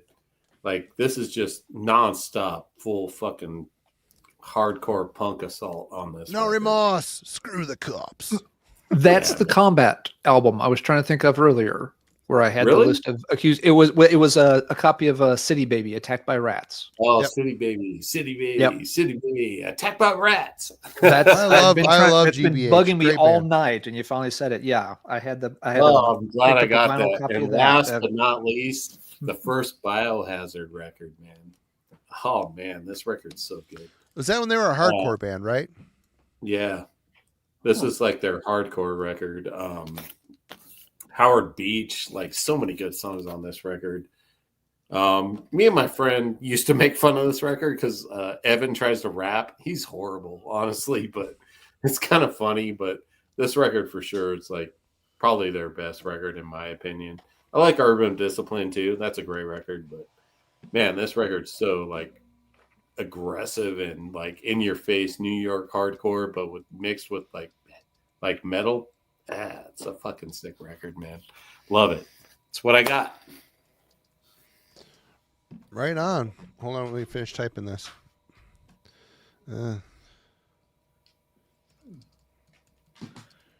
Sorry, everybody. Marty's still trying to make sure that no one spoils the fight for him here. Oops. All right. Well, that's it, everybody. Dennis, it was great to see you as always. We love having you on. You're awesome, brother. And we'll get you on again soon. Alan, Yep. always a pleasure. Yep. Lots of fun, guys. And yes, Dennis, I think you gave everybody more homework on cool things to check out tonight than folks have had recently. So thanks for showing off all kinds of great stuff. Yeah, it's fucking awesome, man. Love to see all that stuff. I got to check out that new Cure record. That's my homework for me. It's really good. You're not going to hate it. It's good. It's really good. I mean, it's a high bar to cover. Lots of expectations for something like that. They really deliver. Right. They really do. Absolutely. Yeah. Anything coming up, Dennis, you want to spill before? I know you got something coming up with Jeff. Yeah, we got our Forgotten Metal Gems coming up in a couple of weeks, and I'll probably Gas Mask and Hand Grenades. Everybody go over there and subscribe to Jeff's channel. Good shit, as always. Yep. And I'll probably have an unboxing video. I might do tomorrow. We'll see how things go, but we'll see some cool shit. But good deal. Always good hanging with you guys, man. What about you, Alan? Anything coming up? Will be something out on Tuesday. Got something ordered that I hope I'll be able to show off next Friday. We'll see. May need another week or so to arrive, but when it does, we'll show it off on Friday night. And let's see, Marty and I this weekend are scheduled to do a recorded show with some guests over in Sweden who normally can't stay up late. So look for that in the future of Heavy Metallurgy as well. Should be a really fun conversation. We've got looking forward to getting to talk with the fella. Should be a great guest and have a good time with it. We'll get all that set up, recorded Sunday, and then roll it out sometime in the near future. Right on. And show notes for Heavy Metallurgy. I am hopefully shooting a Head Split Records label spotlight video this week, and I've got all my notes. I've listened to all the CDs. Melanie's helping me out with some of the samples, so hopefully that's happening this weekend. Sorry there's not been many reviews. It's coming.